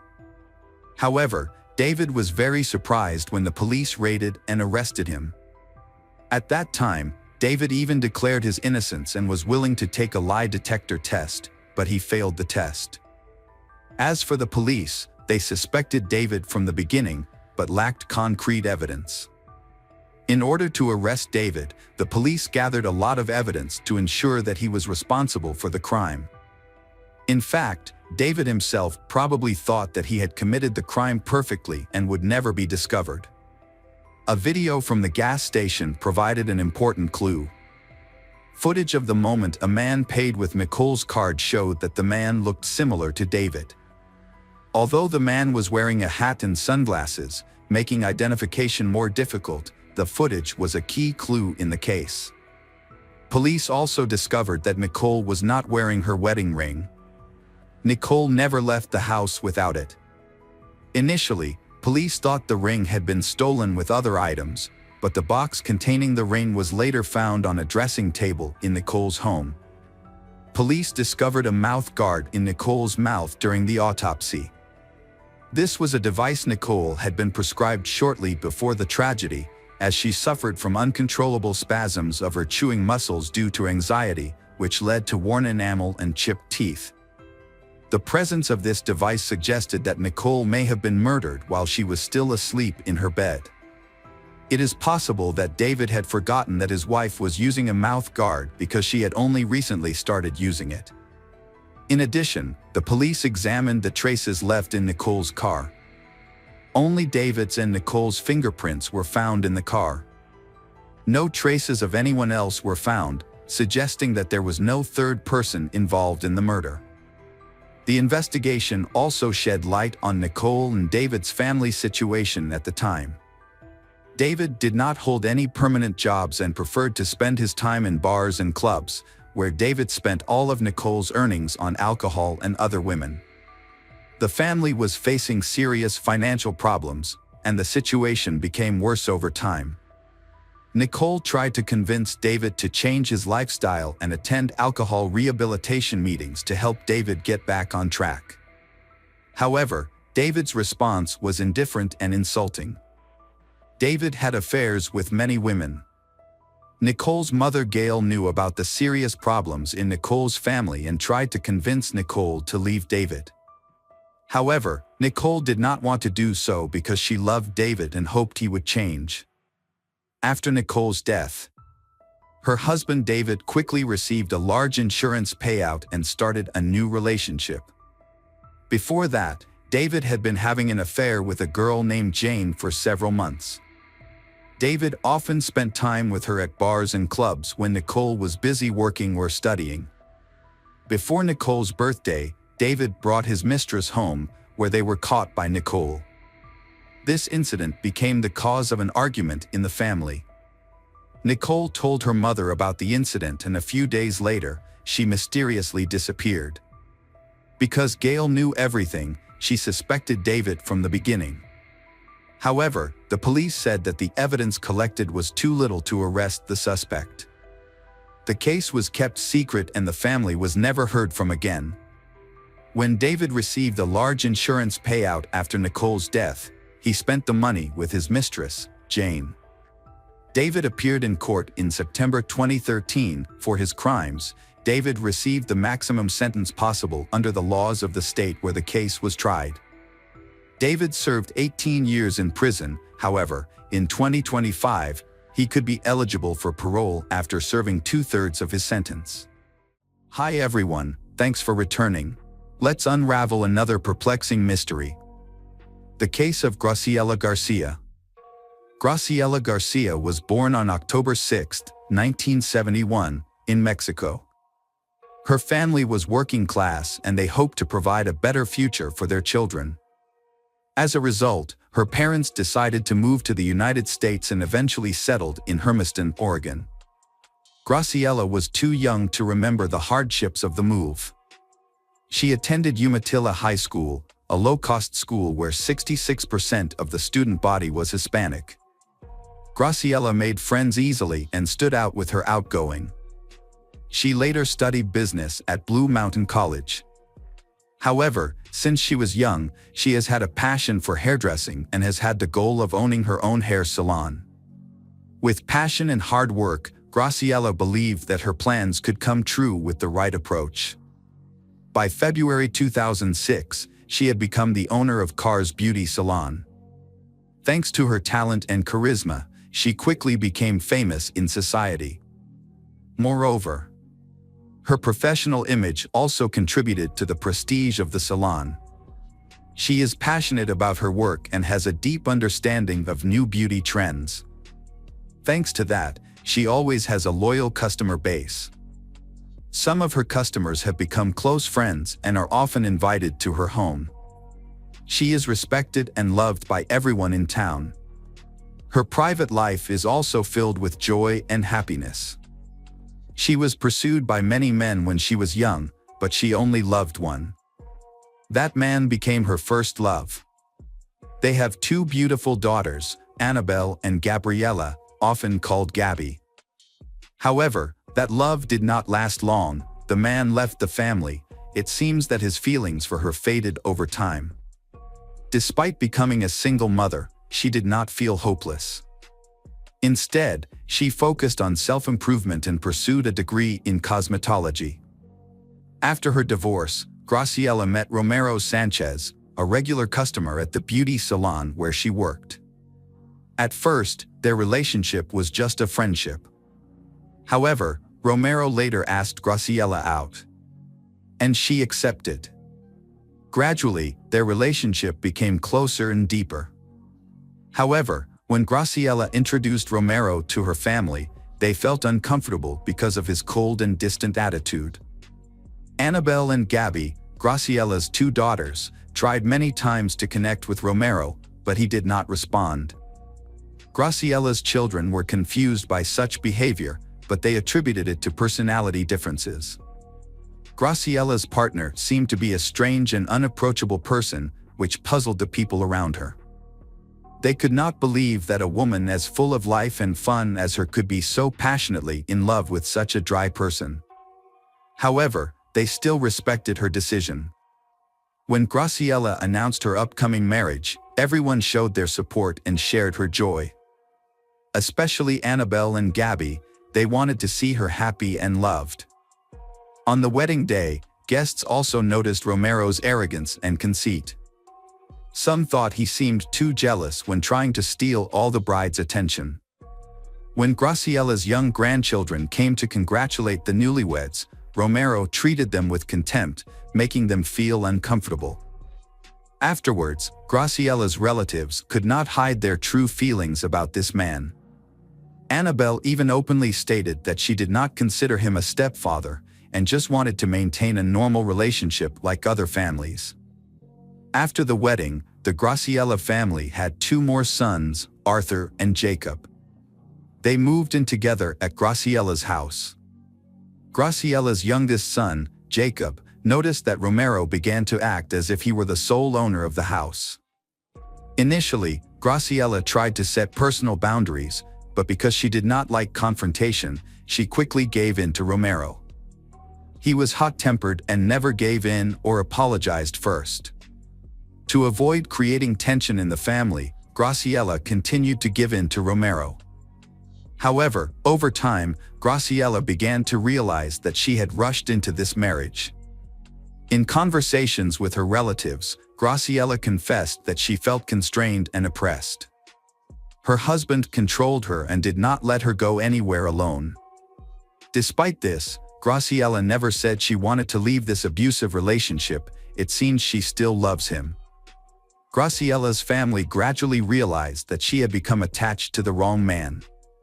Romero not only controlled Graciela but also lived off of his wife, much to her family's dismay. Romero was a skilled manipulator, constantly stalking Graciela, controlling her correspondence, and even threatening to break up the friendship between Graciela and her friends. He did not want to let her go anywhere, or sometimes he would show up unexpectedly, as if testing her loyalty. His jealousy became excessive and uncontrollable. She felt ashamed and self-conscious because of his behavior, and as a result, she limited her social life. She only communicated with her family and no longer connected with friends or colleagues as before. This seriously affected her work, as her profession required her to communicate regularly with clients and attend various events. Her friends and colleagues noticed a change in Graciela. She was no longer the cheerful and bright woman she used to be. She looked sad and tired, and she was clearly unhappy. Her children also noticed that she had changed in both her mood and appearance. They saw that she had lost her independence and confidence. After discussing it with each other, Graciela's family agreed that they did not like Romero. However, since he was Graciela's choice, there was not much they could do to change the situation. They could only respect her decision. Other relatives also expressed doubts about Romero, but no one knew how to help her in this situation. Graciela and Romero needed help with their relationship, and Gabby had mentioned this to her mother. However, Graciela believed that she would manage her personal life on her own. In 2018, Graciela decided to move her salon to her home for convenience. However, her family was skeptical as they had not heard about the plan for 12 years. Some customers commented that Romero's constant presence at the salon made them feel uncomfortable. Some people thought that Graciela moved the salon home to solve the problem, but others doubted that the idea came from Romero. However, Graciela was happy about the change and believed that working from home would bring her closer to Jacob and Romero. At the end of the year, she and her husband renovated a room into a beauty salon, completing it in May 2019. The salon closed shortly after, but Graciela's reputation remained intact, and rumors of her reopening attracted many customers, including new ones.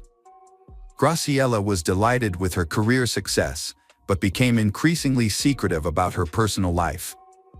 However, after 17 years of marriage, Graciela and Romero decided to separate. Romero always kept in touch with their children and saw them regularly. Graciela and her ex-husband shared custody of their youngest son, while the other children were grown and living on their own, but they still kept in regular contact with their family and participated in family activities. Graciela went through the divorce with a calm and optimistic attitude. After the divorce, Graciela focused on developing her beauty salon and spent her free time taking care of her family and close friends.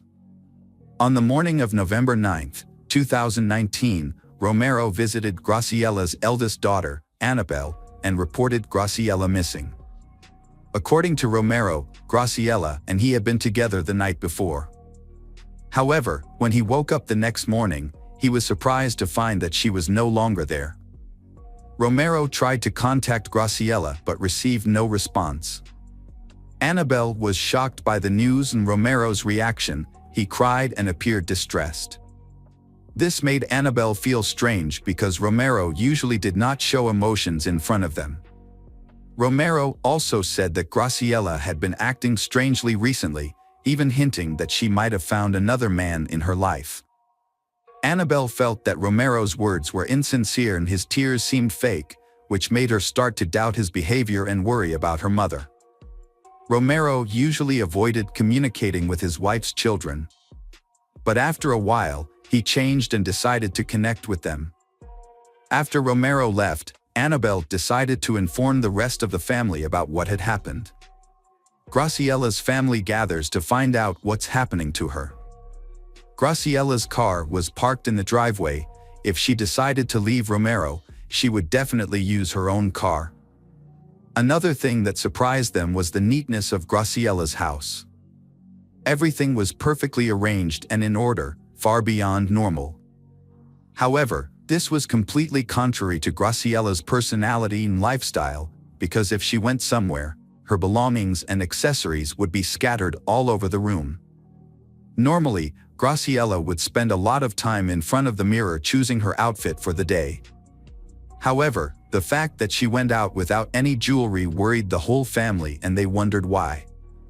As she walked around the house, Gabby noticed something strange. The large blanket had been put in a washing machine, something her mother never did. The blanket was too heavy and someone else had washed it, apparently Romero, which made Gabby suspicious. Romero did not explain this, saying that he did not pay attention to such details. But then people realized that several important items were missing from the house, including Graciella's passport, driver's license, and cell phone. This raised further suspicions about Romero's actions. On November 11th, Annabelle contacted law enforcement at the police station and discovered something surprising. Although Romero had known about his wife's disappearance since the 9th or possibly earlier, he had not notified the police. Therefore, Annabelle was the first to file a missing persons report to her mother. Another incident raised concerns about Graciella's safety. She asked Gabby to pick her up, but even though Gabby said it would take some time because of the distance, Graciella continued to ask. Gabby was surprised by this unexpected request for help. Graciella explained that everything was fine and that her request was just a result of an argument with Romero. When they met, Graciella appeared relaxed, smiling and asking her daughter not to worry. She believed that arguments between lovers were just a form of renewal in their relationship. However, after they broke up, Gabby remained uneasy and became increasingly worried about her mother. The investigation began after Annabelle contacted the police. This caused the relationship between Graciella's family and Romero to deteriorate. Romero seemed angry that Graciella's family had notified law enforcement about her disappearance. Romero gave an official statement about his wife's disappearance. He said that Graciella either wanted to be alone or that she had moved in with another man and would be back soon. That was his answer every time someone asked. However, the police did not ignore this report. Officers launched an investigation into the missing Graciella's disappearance, considering the possibility that she may have been a victim of a crime. They started by searching her house, where her relatives reported that only a few personal items were missing, without finding any other suspicious signs. The investigation expanded to include interviews with her children, Romero, and other close family members, including her ex-husband. However, no useful information was gathered from these interviews. While everyone expressed doubts about Romero's behavior, he cooperated fully with the detectives, allowing them to search his home, answering questions, providing his DNA, and taking a polygraph test. Despite this cooperation, there was insufficient evidence to prove his involvement in the case. Further investigation revealed that Graciella's phone last sent a signal near a bridge in Washington on November 9th at 12:30 p.m. After that, her phone was turned off. Her bank accounts and social media accounts showed no activity, suggesting that she had not accessed since her disappearance. Hundreds of witnesses were questioned, and all the places she regularly visited were checked, but no one had any information about her whereabouts. The investigators found her disappearance to be highly suspicious, as it seemed she had vanished without leaving any clues. For months into the investigation, the Hermiston Police Department announced that they had found no reliable information about Graciella's last whereabouts. Although Romero had not reported her missing, he was not accused of any wrongdoing. Graciella's family became increasingly frustrated with the lack of progress despite their constant contact with authorities throughout the incident. However, as time passed, these updates became less frequent and eventually stopped, forcing Graciella's children to take initiative and contact the police station themselves to inquire about the status of the case. In an effort to reinvigorate the search, Graciella's family turned to the media in March 2020, seeking public assistance and attention. They hoped that by sharing their story, they might gather new information. Graciella's daughter Gabby was mainly in charge of communicating with the press. She expressed her family's increasing frustration with the lack of progress in the case and criticized the police for not keeping them informed for such a long time. She urged investigators to focus more on finding her mother, Graciella, and to take a closer look at the suspicious circumstances surrounding disappearance. Graciella's family suspected something was wrong, as the condition of her belongings was strange and unusual in her home. However, it was unclear who would want to harm her, as Graciella did not appear to have any enemies. The family also believed that Graciella would not have left on her own, as she would have contacted them to reassure. Posters and flyers describing Graciella were scattered throughout the city in search of clues to the case. Graciella, who is 49 years old, Latina, 1.6 meters tall, 62 kilograms, and with dyed blonde hair.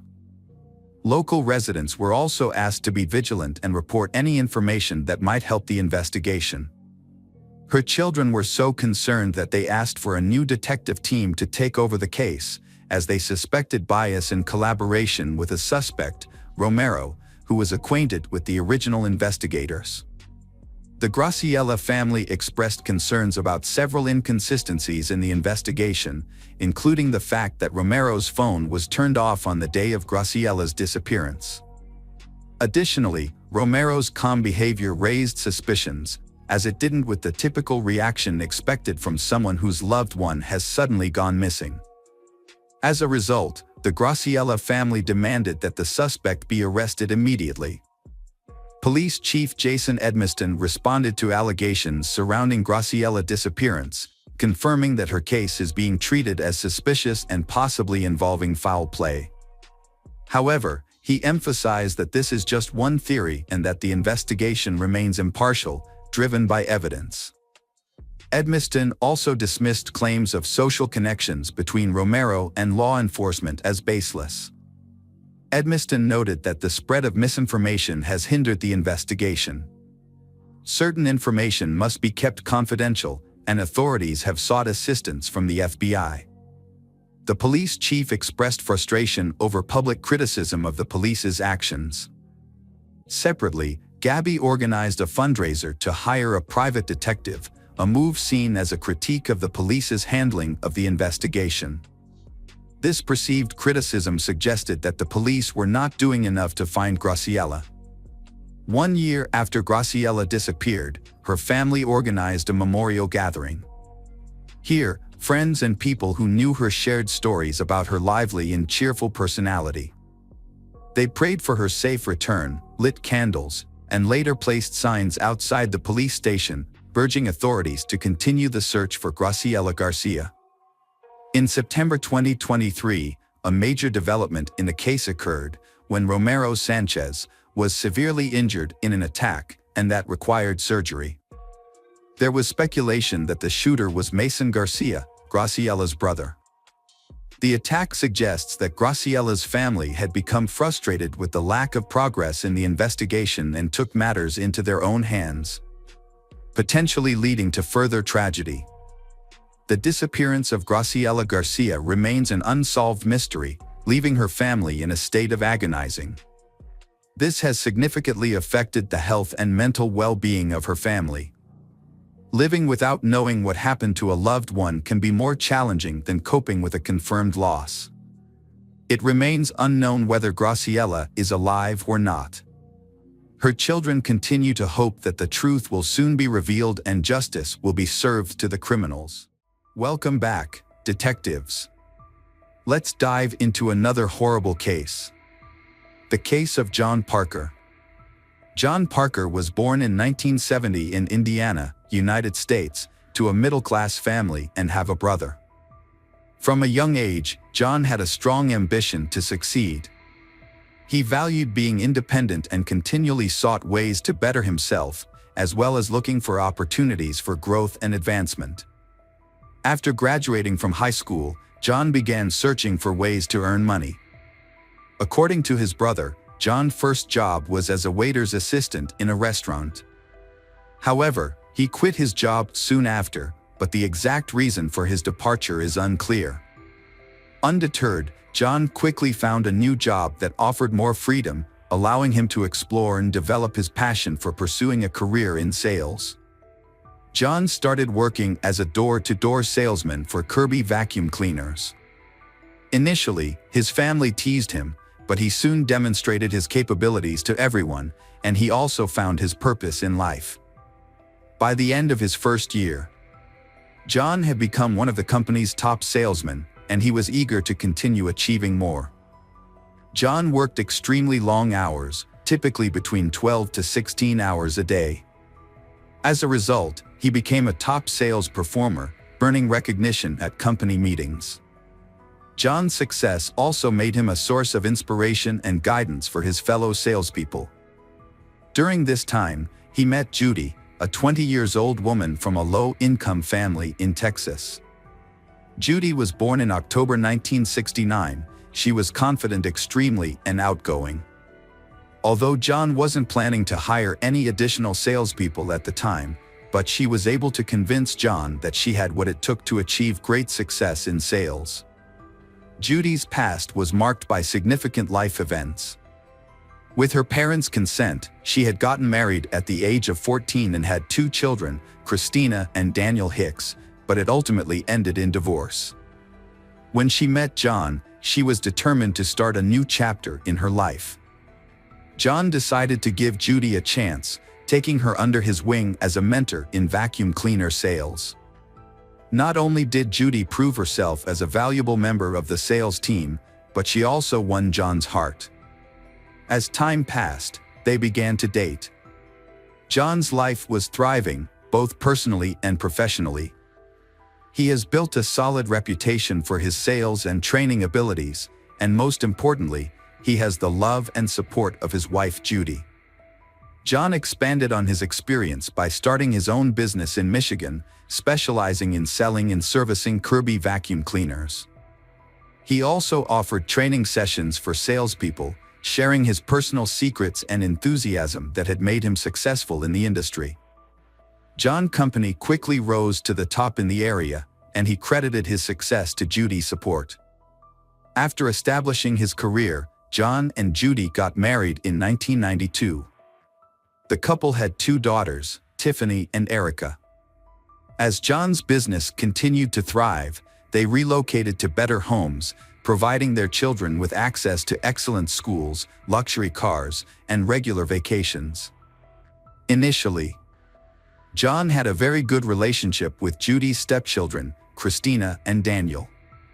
Christina was a sweet girl, while Daniel was more energetic and mischievous. The family enjoyed a comfortable life, thanks to John's growing wealth. He openly showcased his success to motivate the young salespeople he trained, demonstrating the potential rewards of hard work and determination. However, as Judy's children entered their teenage years, problems arose. Christina associated with a group of friends who had unhealthy habits, and as a result she started drinking with them. According to some reports, Christina has also used drugs. Meanwhile, Daniel, 13, often appears angry and doesn't seem to fit in with his friends. On one occasion, Daniel took John's car and recklessly drove around the neighborhood with friends, damaging several mailbox posts. The next day, John visited each affected house, compensating the homeowners for the damage, to prevent them from filing a police report about the boys' actions. Around this time, John was also summoned to Daniel's school that the boy had misbehaved and they needed to discuss the issue. John and Judy's relationship became strained after he got into a physical altercation with Daniel. After 9 years together, Judy took her family to Texas to visit her childhood home and meet her brother. During the trip, Judy confided in her brother about her troubled marriage and John's mistreatment of her children. However, the situation was more complex. Judy's older children were misbehaving, and she took their side, which added to the tension. Things escalated when John suspected Judy of having an affair with one of his employees. John installed cameras in the office to gather evidence. When he obtained proof of Judy's infidelity, his life was turned upside down, and his demeanor changed drastically. He began to drink heavily, which led to intense arguments with Judy and rough treatment of their children.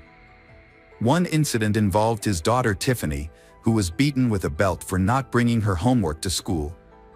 When her teacher noticed the marks the next day, she reported it to social services.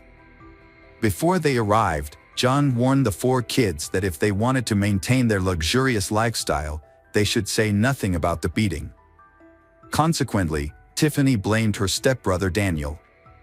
John's bad mood not only affected his family but also his employees and clients, who suffered from his outbursts of rage. To keep Judy away from her lover, John moved the family to an exclusive area in Crown Point, Indiana. Despite his hopes for a fresh start, things did not improve. Judy started to improve her appearance by losing weight and changing her look, while John let himself go, growing his beard, smoking, and wearing only jeans. He became increasingly distracted. The business struggled due to John's condition, nearly going bankrupt and forcing him to sell his boat to stay afloat. Office rumors swirled about Judy's alleged affair with Jeff, John's right-hand man, fueling more arguments. At one point, Judy told John she wanted a divorce, but it wouldn't be straightforward. John felt he had given Judy everything, rescuing her from poverty, accepting her children, and showering her with luxuries. When love turns to resentment, he began cutting off Judy's financial sources. John made it clear that if she left, she would leave with nothing, and he had a secret recording of her infidelity with the office employee. This was the situation at the start of 2003. The tension between John and Judy affected the children, whose behavior worsened. Even Tiffany was grounded during the holidays for starting a fire on school grounds with a friend. The arguments finally ended on Thursday, April 17, 2013, when John and Judy went out to dinner. They were likely looking for a way to resolve issues and reduce the tension between them. After dinner, the couple called home to check on their kids and told them they would be back soon. Then, Christina asked them to stop by the office because she had left a school notebook there. As John and Judy left the restaurant, John decided to bring the leftover dinner to Jeff, who was supposedly working late at the office. John and Judy arrived at the office, located in a deserted industrial area. Just before 10 p.m. John went inside to talk to Jeff, while Judy picked up Christina's notebook and returned to the car. A few minutes later, John came out of the office and opened the rear door on the driver's side of the car to look for something. Suddenly, 2 loud bangs were heard, and John collapsed on the ground. Judy and Jeff immediately called 911.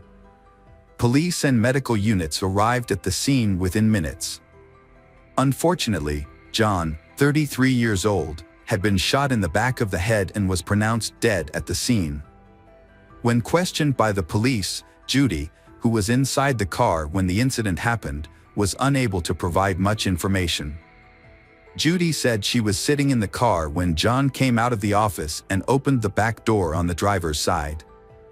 Immediately, she heard 2 loud shots. Judy's reaction was to hide behind the seat. When she finally lifted her head, she caught a glimpse of a man in dark clothing running away from the car. Initially, it seemed like a robbery because John's wallet was missing. However, as investigators examined the scene more closely, they began to have doubts. John and Judy hadn't told anyone they would be there, which raised several questions. What were the chances of a random robbery in a deserted industrial are very rare. If the motive had been robbery, it's puzzling that the perpetrator would first kill John and then take his wallet. This is especially confusing since John was visibly wearing a valuable gold Rolex and other easily accessible jewelry. Typically, thieves would thoroughly search the victim's pockets in such situations. The fact that this didn't happen raises more questions than answers. 2 bullet casings were found at the scene, which supports Judy's account of hearing 2 shots. One shot killed John instantly, but there's no official information about the second shot. With many unanswered questions, investigators started work taking a statement from Judy. Judy reported that her husband had argued with an employee from his company prior to the incident and identified the individual. However, she couldn't provide any additional information beyond her initial statement at the scene. Jeff, who was inside the office, also couldn't offer any useful insights, as when he heard the gunshots and went outside, it was all over. Meanwhile, authorities informed Christina, a Parker resident, that her stepfather had passed away. With robbery ruled out as a motive, detectives turned their attention to John's circle of relatives and colleagues. They began with an employee who had allegedly argued with John, but the employee claimed they had resolved their issues amicably and had a verified alibi. The investigation expanded, include John's business partners, employees, competitors, friends, and family. Judy's behavior during the funeral surprised and puzzled many people, as she seemed cheerful and socialized with friends, which was unexpected given the circumstances. Her ex-husband was also seen casually reading a newspaper at the funeral. For days after the murder, police brought in 15-year-old Daniel for questioning because he was accused of hiring gang members to kill his stepfather, John. When questioned, Daniel admitted to paying someone to hurt John, but claimed he only wanted him injured, not killed. The police arrested one of the young men that Daniel had hired, but they were released after their alibi checked out. Daniel was also released after 9 days due to lack of evidence and his status as a minor. Later, it was discovered that John had problems with Judy's children, which led to further investigation into Daniel and raised suspicions about Judy's 17-year-old daughter, Christina. When questioned, Christina denied any involvement, and this lead also went nowhere. However, investigators were left wondering who was providing the money for these schemes, and they suspected Judy was the source. Further investigation showed that Judy and John's relationship had gotten much worse before he died, and Judy's affair was discovered. However, sources revealed that John had no plans to leave his wife and was trying to save their relationship. Judy's main reason for targeting her husband seemed to be financial gain, as detectives found that John had 2 life insurance policies worth $1 million. After John's death, Judy tried to claim this money, but the insurance company initially refused to pay due to the ongoing investigation. Receiving the insurance money becomes even more complicated when John's father suspects Judy of being involved in his son's death. Despite these leads, the case stalled due to lack of concrete evidence. Over time, the John family household underwent substantial transformations. Judy was rarely at home, as she was busy with her new partner, Jeff, who was John's trusted manager. In Judy's absence, Christina and Daniel took care of Tiffany and Erica. Later, Judy and Jeff moved out of state with Tiffany and Erica, while Daniel went to live with his biological father. Christina, who was pregnant and had a boyfriend, stayed in the house. Although the investigation had stalled, authorities kept the case open, regularly reviewing the files in hopes of finding new leads. Their persistence paid off when they came to question some of Christina and Daniel's classmates. These schoolmates admitted to selling a firearm to Christina and Daniel. This information prompted detectives to investigate a piece of land owned by the family that Christina used for target practice. Upon inspection, several bullet casings were found. Laboratory analysis revealed a crucial clue: the bullet casings matched those from the crime scene where John was killed. In 2007, a colleague who was a narcotics officer provided additional information. The narcotics officer had been tracking Christina's ex-boyfriend, who was involved in a drug case and was arrested, to request a lighter sentence. Christina's former boyfriend revealed a conversation he had with Judy. In this conversation, Judy mentioned that her son Daniel was the one who fired the fatal shot that killed John. When confronted with this new information, 21 years old, Christina, who was linked to the weapon used in the crime, began to cooperate. She admitted to buying the weapon and calling John and Judy on the night of the incident. She had asked them to stop by the office, claiming she needed to pick up forgotten homework. Christina confessed to being part of a plan to kill John, with her brother Daniel designated as the shooter. When Daniel was 19, he was found and arrested in Arizona. Daniel was shown new evidence about the shooting and Christina's statement.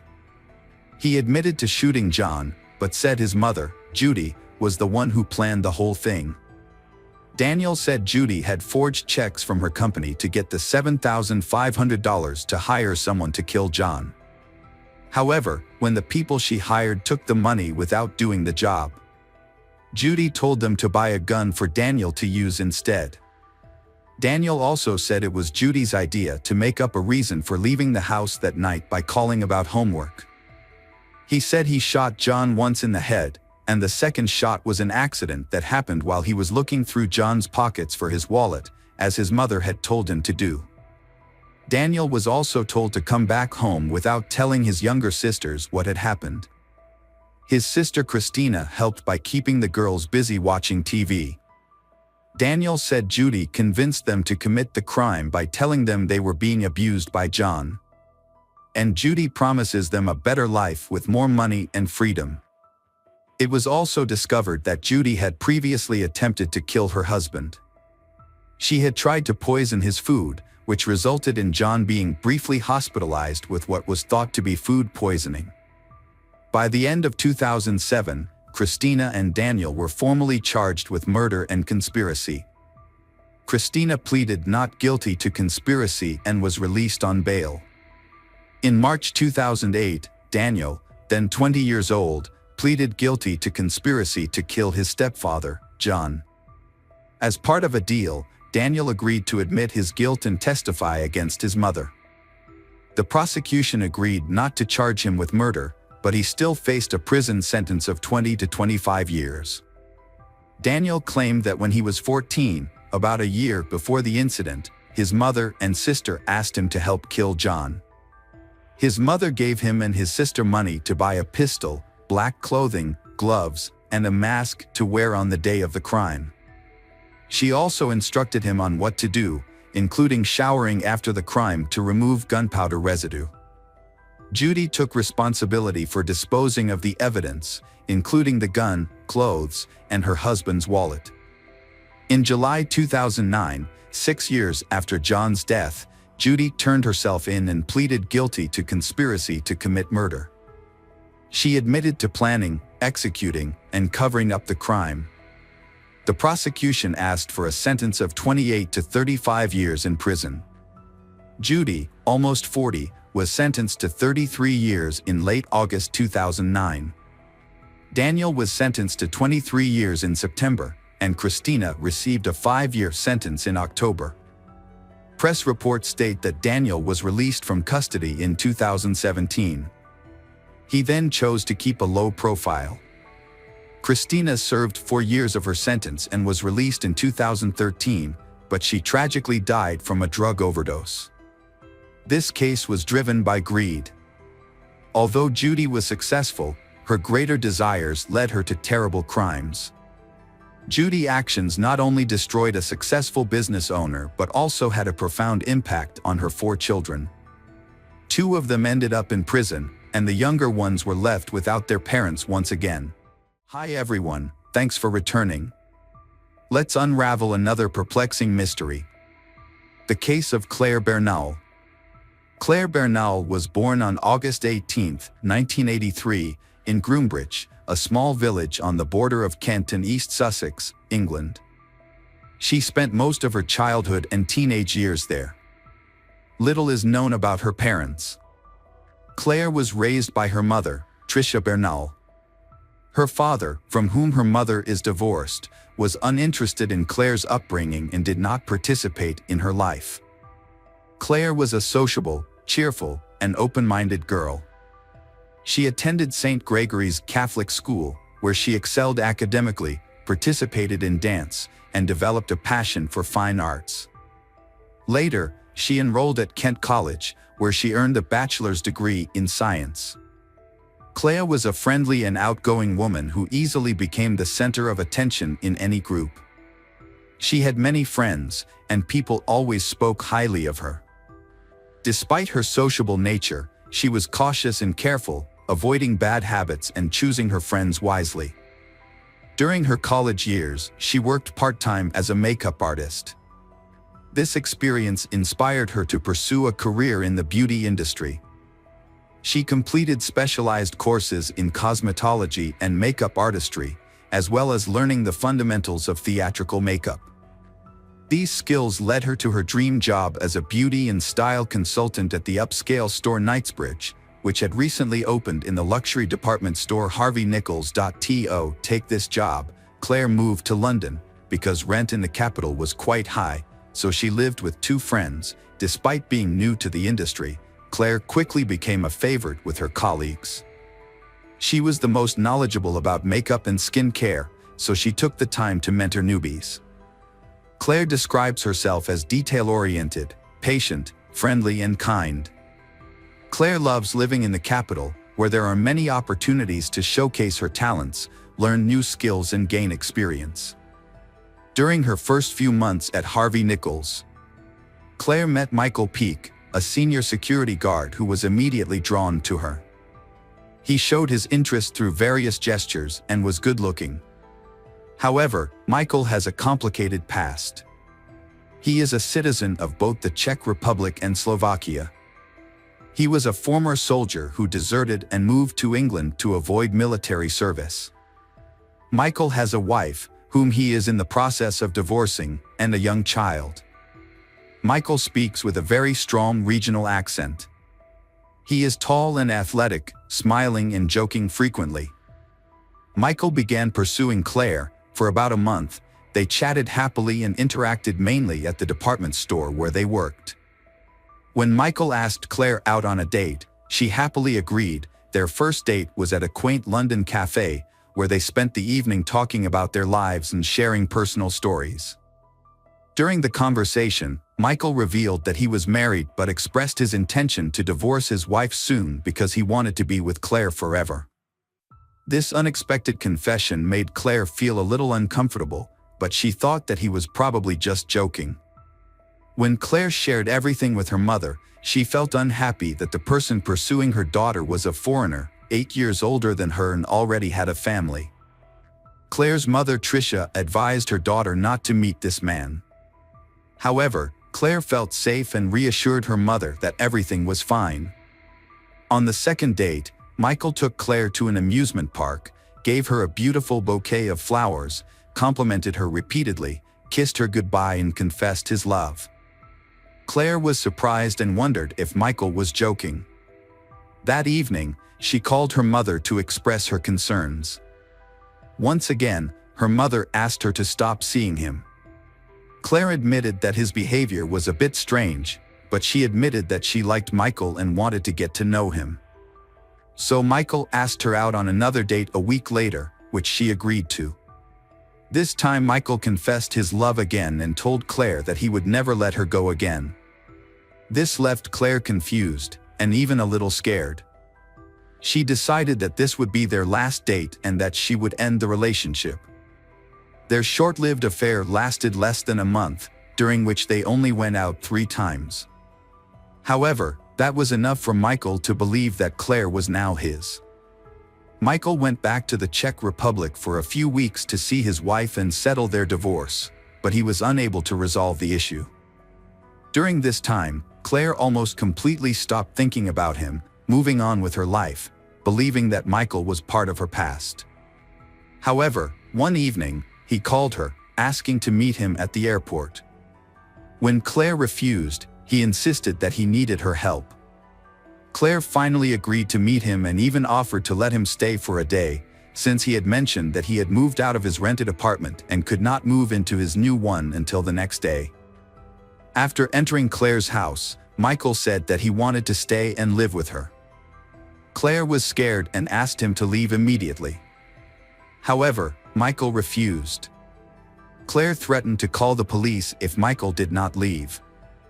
Although he eventually left the apartment, he did not leave and remained sitting on the doorstep until morning.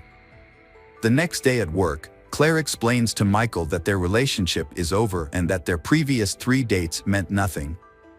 However, Michael disagrees. Michael continued to prove his true feelings. He brought a large bouquet of red roses to Claire's workplace, but she refused to accept them. Michael persisted and took Claire home later, where he sat outside her apartment all night. When the neighbor tried to kick him out, Michael threatened to harm Claire instead of breaking up with her. Michael's actions and behavior are a desire to control Claire, despite Michael's assertions of love. Claire calmly explains that she has no feelings for him and regrets their short-lived relationship, to which Michael responds by hugging her tightly. He whispers in her ear, insisting that she loves him but does not yet realize it. For 6 months, Claire endured relentless stalking and harassment from Michael. Despite reporting her to the police, no action was taken. At work, Michael lurked outside her store, monitoring Claire's every move and contacting her dozens of times a day via phone calls and text messages. Michael would confess his undying love, beg for forgiveness, and beg her to come back. However, when his attempts were rebuffed, he would resort to threats, insisting that they would eventually be together. Every time Claire changed her phone number, Michael would find a way to get her number within a few days. What scared her the most was that Michael knew her home address and was always outside her house. Even when she tried to move, Michael followed her and found out her new address, causing the harassment to continue. Michael thought they were still in love. He even counted the months since they first met. In Michael's messages to Claire, he mentioned that if Claire didn't belong to him, he would make sure that no one else could have her.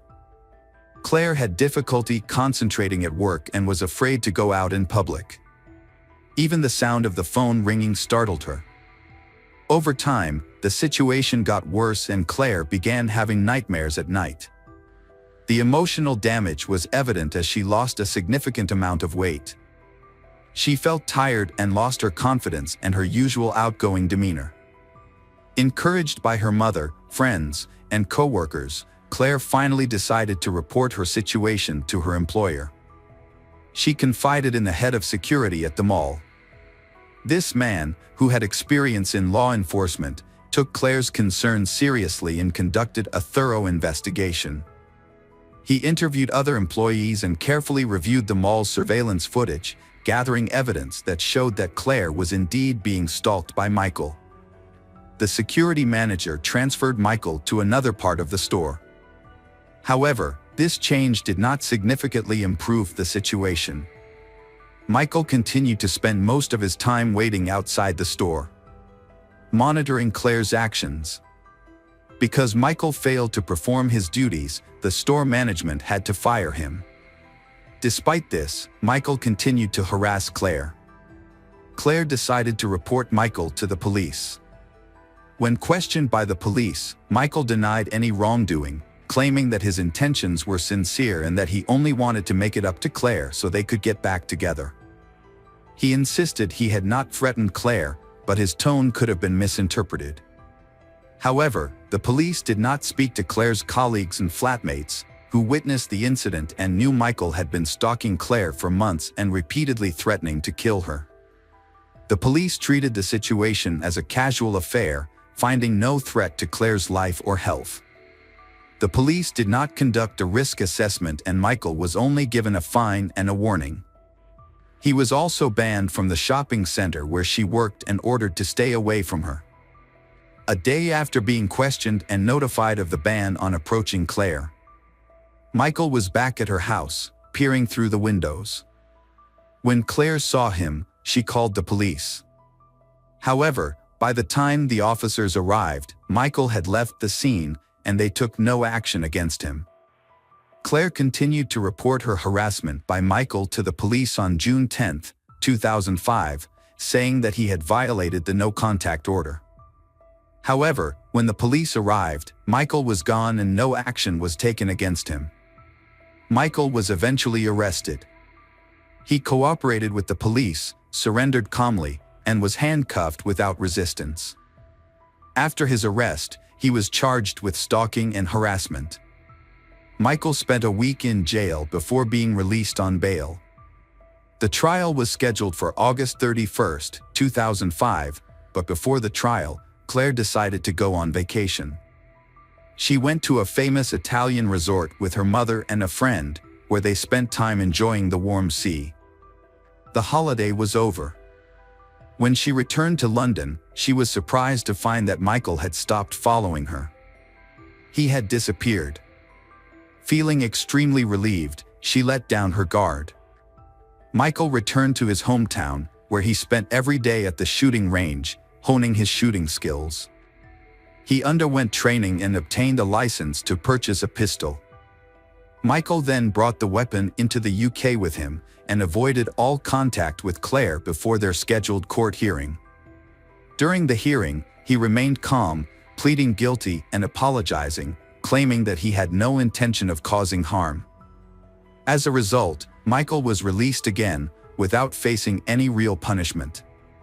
The next 2 weeks passed in silence, with Claire thinking that Michael would not bother her again.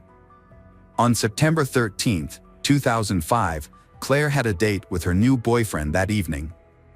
She was in a good mood, chatting happily with a coworker, telling her about her plans when she heard a strange sound in the store from the entrance. Michael had been working as a security guard here for a long time, so he entered the building without being detected. Claire noticed something was wrong with her friend's expression, but before she could react, a shot was fired. Michael shot Claire point-blank in the back of the head, then fired 3 more bullets into her face as she fell to the floor. The gunshots caused widespread panic in the store, with people screaming, running, and looking for cover. Thinking that the shooter would come out of the lobby and start shooting randomly at customers, everyone prepared for the worst. Instead, Michael fired another shot into the ceiling, then pressed the barrel of the gun to his temple and pulled the trigger, instantly ending his life. Michael has been stalking Claire for almost a year, making her life miserable, and now he has brutally ended it. Michael has fulfilled his dark promise and cannot bear the thought of living without her. When paramedics and police arrived on the scene, they found the aftermath of that evening was devastating. Claire's mother, Tricia Bernal, had attended her sister's birthday party and returned home late. When she met police at the front door, she immediately sensed that something was wrong. She was told that her daughter Claire had been shot and killed. Tricia Bernal was shocked when she heard the news. Michael had asked a law student working at the department store about the potential punishment for the crime a few months earlier, which was then known to colleagues, including Claire. Claire reported her concerns to the police, fearing for her life, but no action was taken. The crime was largely due to police negligence, despite Claire's repeated pleas for help. Michael was arrested twice but released on bail, breaching a no-contact order, threatening Claire and consulting a lawyer about the punishment. However, the police felt this was not enough to jail him. He had the opportunity to leave the country, buy a weapon and return to commit the murder. There was crucial evidence, testimony from co-workers, roommates, and others who had heard Michael's threats against Claire, but this evidence was ignored by the police. It was only when Michael killed Claire and then committed suicide that the police realized the severity of the situation and the countless mistakes that had occurred. Claire's mother Tricia decided not to let this go and to seek justice. She joined forces with other grieving families who had lost loved ones in similar circumstances. Together, they launched a national program to help victims of stalking. As a result of their efforts, the law was changed and stalking was reclassified as a criminal offense. In 2012, a new law was passed that banned stalking completely. A helpline was also set up for victims who did not receive adequate support and protection from the police. Hello friends, welcome to our channel. Today we're going to take a look at another horrible case with you. The case of Sophia McKenna. Sophia McKenna was born on March 7, 1996, in North Stonington, Connecticut. Growing up, Sophia had a happy and carefree childhood. She was a bright and energetic young girl. Sophia developed a close relationship with her siblings. They were from her mother Michelle's first marriage. When Sophia was around 6 or 7 years old, her parents went through a divorce. This event left a lasting impact on Sophia's emotional well-being, causing her significant emotional pain in the years that followed. Sophia was diagnosed with bipolar disorder, a mental health condition marked by severe mood swings, during her high school years. The condition affected her mood, behavior. Although Sophia received treatment, including medication and therapy, there is no cure for the condition, which posed significant challenges for both her and her family. Bipolar disorder had a profound impact on Sophia's daily life, leading to unpredictable behavior and a chaotic lifestyle. Her relationships were often unstable and those around her struggled to cope with her condition. However, in 2015, Sophia met Austin, a charismatic and optimistic person who quickly captured her heart. Sophia and Austin had a volatile relationship due to Austin's aggression and anabolic steroid use for sports. They argued frequently, sometimes leading to physical fights. Sophia's mental health struggles often contributed to these conflicts. Austin's aggression left Sophia injured several times, requiring hospitalization. When Sophia discovered Austin's affair about a month before the incident, she decided to end the relationship, but they still saw each other occasionally. Sophia persevered through her struggles and continued to progress in life. As a young woman with striking features, she worked briefly as a model for a local company's jeans advertisements, which helped fund her education. Sophia eventually graduated as a licensed massage therapist and landed a job at the Red Door, a high-end spa in a luxury hotel. It was there that she met her 20-year-old coworker, Spencer Mugford. A beach lover and keen swimmer from Florida, Spencer was hired as a sailing instructor. Spencer and Sophia developed a strong connection due to their shared interests. They started dating, but their relationship was short-lived as their families did not approve of it, mainly because they were often surrounded by trouble. Michelle, Sophia's mother, was particularly concerned about her daughter's well-being as Sophia was frequently meeting Austin, an ex-boyfriend, and drinking alcohol, which had become a regular habit. In the end, Sophia's relationship with Spencer did not work out, and they decided to remain friends. The exact reason for their breakup is unclear, but it seems Sophia may have reunited with Austin. Despite this, Sophia and Spencer continued to spend a lot of time together, both at work and outside of work. Spencer and Sophia had always been intrigued by the mysterious lighthouse and decided to visit it on the eve of Memorial Day. Their trip, however, ended in an unexplained event. On June 8, 2018, a commercial fishing vessel near the Long Island Strait made a disturbing discovery. The crew spotted something unusual in the water, and upon closer inspection, it turned out to be a corpse. The fishermen quickly alerted the Coast Guard, who then notified the police. When the police arrived, they recovered the body of a young man from the shoreline and observed unexplained bruises and abrasions on the body. The deceased was later identified as Spencer Mugford, who, along with his girlfriend, Sophia McKenna, had been reported missing just a few days earlier. To understand what led to Spencer's death, his body underwent an autopsy. The results confirmed that Spencer had drowned, and experts did not find any signs of violence or assault. However, some details from the autopsy were kept undisclosed. In the same week that Spencer and Sophia went missing, 2 other men went missing in the same area. Their bodies were later discovered. And like Spencer, they had drowned. Initially, police believed that these incidents were unfortunate accidents caused by adverse circumstances. Remarkably, despite an extensive search, Sophia McKenna's body has not been found. On the night of May 27, 2018, in the small town of Groton, Connecticut. Although the investigation is ongoing, the case remains unsolved, leaving many questions unanswered. The story revolves around Sophia McKenna and Spencer Mugford, who decide to hike to the New London Lighthouse, located along the Thames River in a location considered mystical by locals.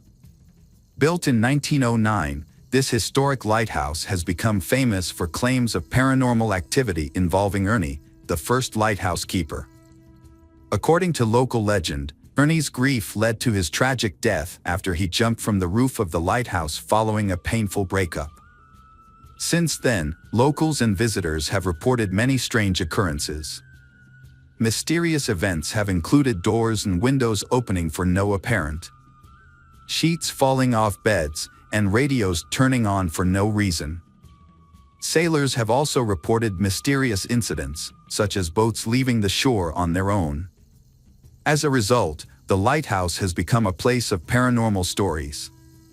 The following Saturday, Sophia's friend Austin tried to reach her, but his calls and messages went unanswered. Initially, Austin wasn't concerned, knowing Sophia often slept in late. As the hours passed with no response, he started to worry and contacted Sophia's mother, Michelle. Michelle hadn't checked her phone because her younger daughter had been playing with it since morning. When she finally checked, she found 7 missed calls from an unknown number.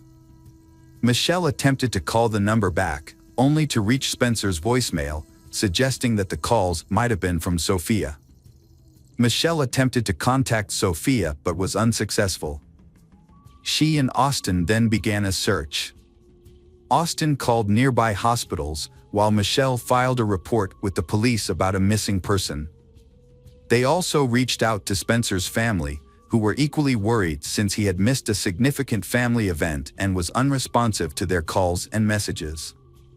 Michelle and Austin visited Spencer's apartment but found no indication that he had recently been there. The night before, Spencer's father learned that his son had met Sophia, which made him and his wife worried about the problems Sophia was having. Spencer's mother said that her son had planned to go fishing with a friend. The last time she spoke to Spencer was at 10 p.m. when her son said goodnight to her. Realizing that something was wrong, the Spencer family also reported their son and girlfriend missing to the police around 6:30 p.m. Police began searching for Sophia and Spencer. During the search, Austin contacted the sheriff to share some information about Sophia and Spencer's whereabouts the night before. He also told the sheriff that he had seen a video that Sophia had posted on Snapchat the night before. In the video, recorded on Spencer's phone, Sophia and Spencer can be seen having fun on a boat, heading towards the lighthouse. The footage shows a young man rowing towards the lighthouse. Everything seems normal. The photo taken before the incident shows Sophia posing playfully in front of the lighthouse with a concrete barrier and a "no passing" sign in the background. However, the events that unfolded just minutes after the photo was taken remain a complete mystery. Photos and videos were posted confirming that Sophia and Spencer were indeed at the lighthouse. This information prompted the police to dispatch 20 different Coast Guard units to the area. An extensive search was conducted by the Coast Guard, firefighters, and police, including air, sea, and land searches. The police's first major discovery was Sophia's car parked on a university campus, with her cell phone found inside. That night, the Coast Guard found a T-shirt that Spencer had been wearing in the video. Police theorized that Spencer may have used the T-shirt to secure a boat to shore. The search for Spencer and Sophia continued overnight and into the next day. However, a storm soon rolled in, prompting state authorities to temporarily halt the search until new information or clues about the Sophia and Spencer. This decision came as a shock to their families and friends, who refused to give up hope. They took matters into their own hands, plastering the city with posters and flyers featuring the missing duo's pictures. They also appealed to the public for any information that might aid in the search. Despite numerous witnesses in the area at the time of their disappearance, none came forward with any information. The family's private search efforts continued for days, but yielded no answers. Sophia likely chose not to report the incident to the police because she and Spencer had recently had run-ins with the law. Just days before, Spencer had been arrested for drunk driving, and Sophia had been charged with aggressive behavior. As a result, Sophia may have decided that it would be safer to seek help from her mother rather than seek police intervention. It is also possible that Sophia was in a state of panic and was not thinking clearly at the time. Without more information about her situation, it is difficult to say for sure why she made this decision. Police tried to piece together events on May 26, 2018. Memorial Day was coming up. Sophia was not working that day, but Spencer agreed to cover a coworker's shift from 7 a.m. to 7 p.m. After work, the pair planned to meet up and attend the city's Lantern Festival together. Their plan was to spend the remainder of the day together, including a visit to a local lighthouse known for paranormal activity, which they were eager to experience. However, what happened after Spencer's shift is unclear. There is no information on who they met or where they went, and it is unknown if they had been drinking. It is known that Sophia's car was parked on the University of Connecticut campus around 2 a.m. Sophia left her cell phone in the car, possibly due to forgetfulness. Sophia's phone was dead, so she decided to leave it behind. Spencer and Sophia took a small sailboat from campus. The boat had no motor and weighed only 14 pounds, with oars as the only means of propulsion, and headed towards the lighthouse, navigating through treacherous rocky shores without safety equipment. That was all the information police had that night. On Monday evening, a police search helicopter spotted a white and blue sailboat stuck in the rocks about 7 miles west of the lighthouse. The boat was covered in dust, indicating it had been there for some time. Although it has not been confirmed, police believe the sailboat may be the one Spencer and Sophia took from campus. Fingerprints found at the scene of the boat were never examined or disclosed to the public, making it impossible to determine if they matched the fingerprints of the missing young couple, Sophia McKenna and Spencer Mugford. A major obstacle in the investigation was the unavailability of certain key evidence. Spencer's phone was never recovered, and the police did not obtain his cell operator records, making it impossible to confirm if any calls were made to numbers other than Michelle's on the night of the disappearance. Both the lighthouse and the campus have security cameras, but unfortunately they were not working on the night of the disappearance, and therefore did not capture any video of the event. Additionally, a serious mistake was made by the police in not investigating the lighthouse immediately after the couple went missing. To keep the case in the public eye, Sophia McKenna's family created a Facebook page called Searching for Sophia McKenna in July 2018. The page allowed the family to share updates, brochures, and pleas for information with the public. In a strange turn of events, a suspicious message was sent to Michelle from Sophia's social media account, requesting money, just weeks after the disappearance. This raised concerns about potential hacking, as the police had possession of Sophia's phone at the time. The investigation into Sophia's disappearance and Spencer's death has been closed. Police have been unable to come to a clear conclusion about what happened. On July 10th, a memorial service was held in Sophia's honor, organized by her family and friends.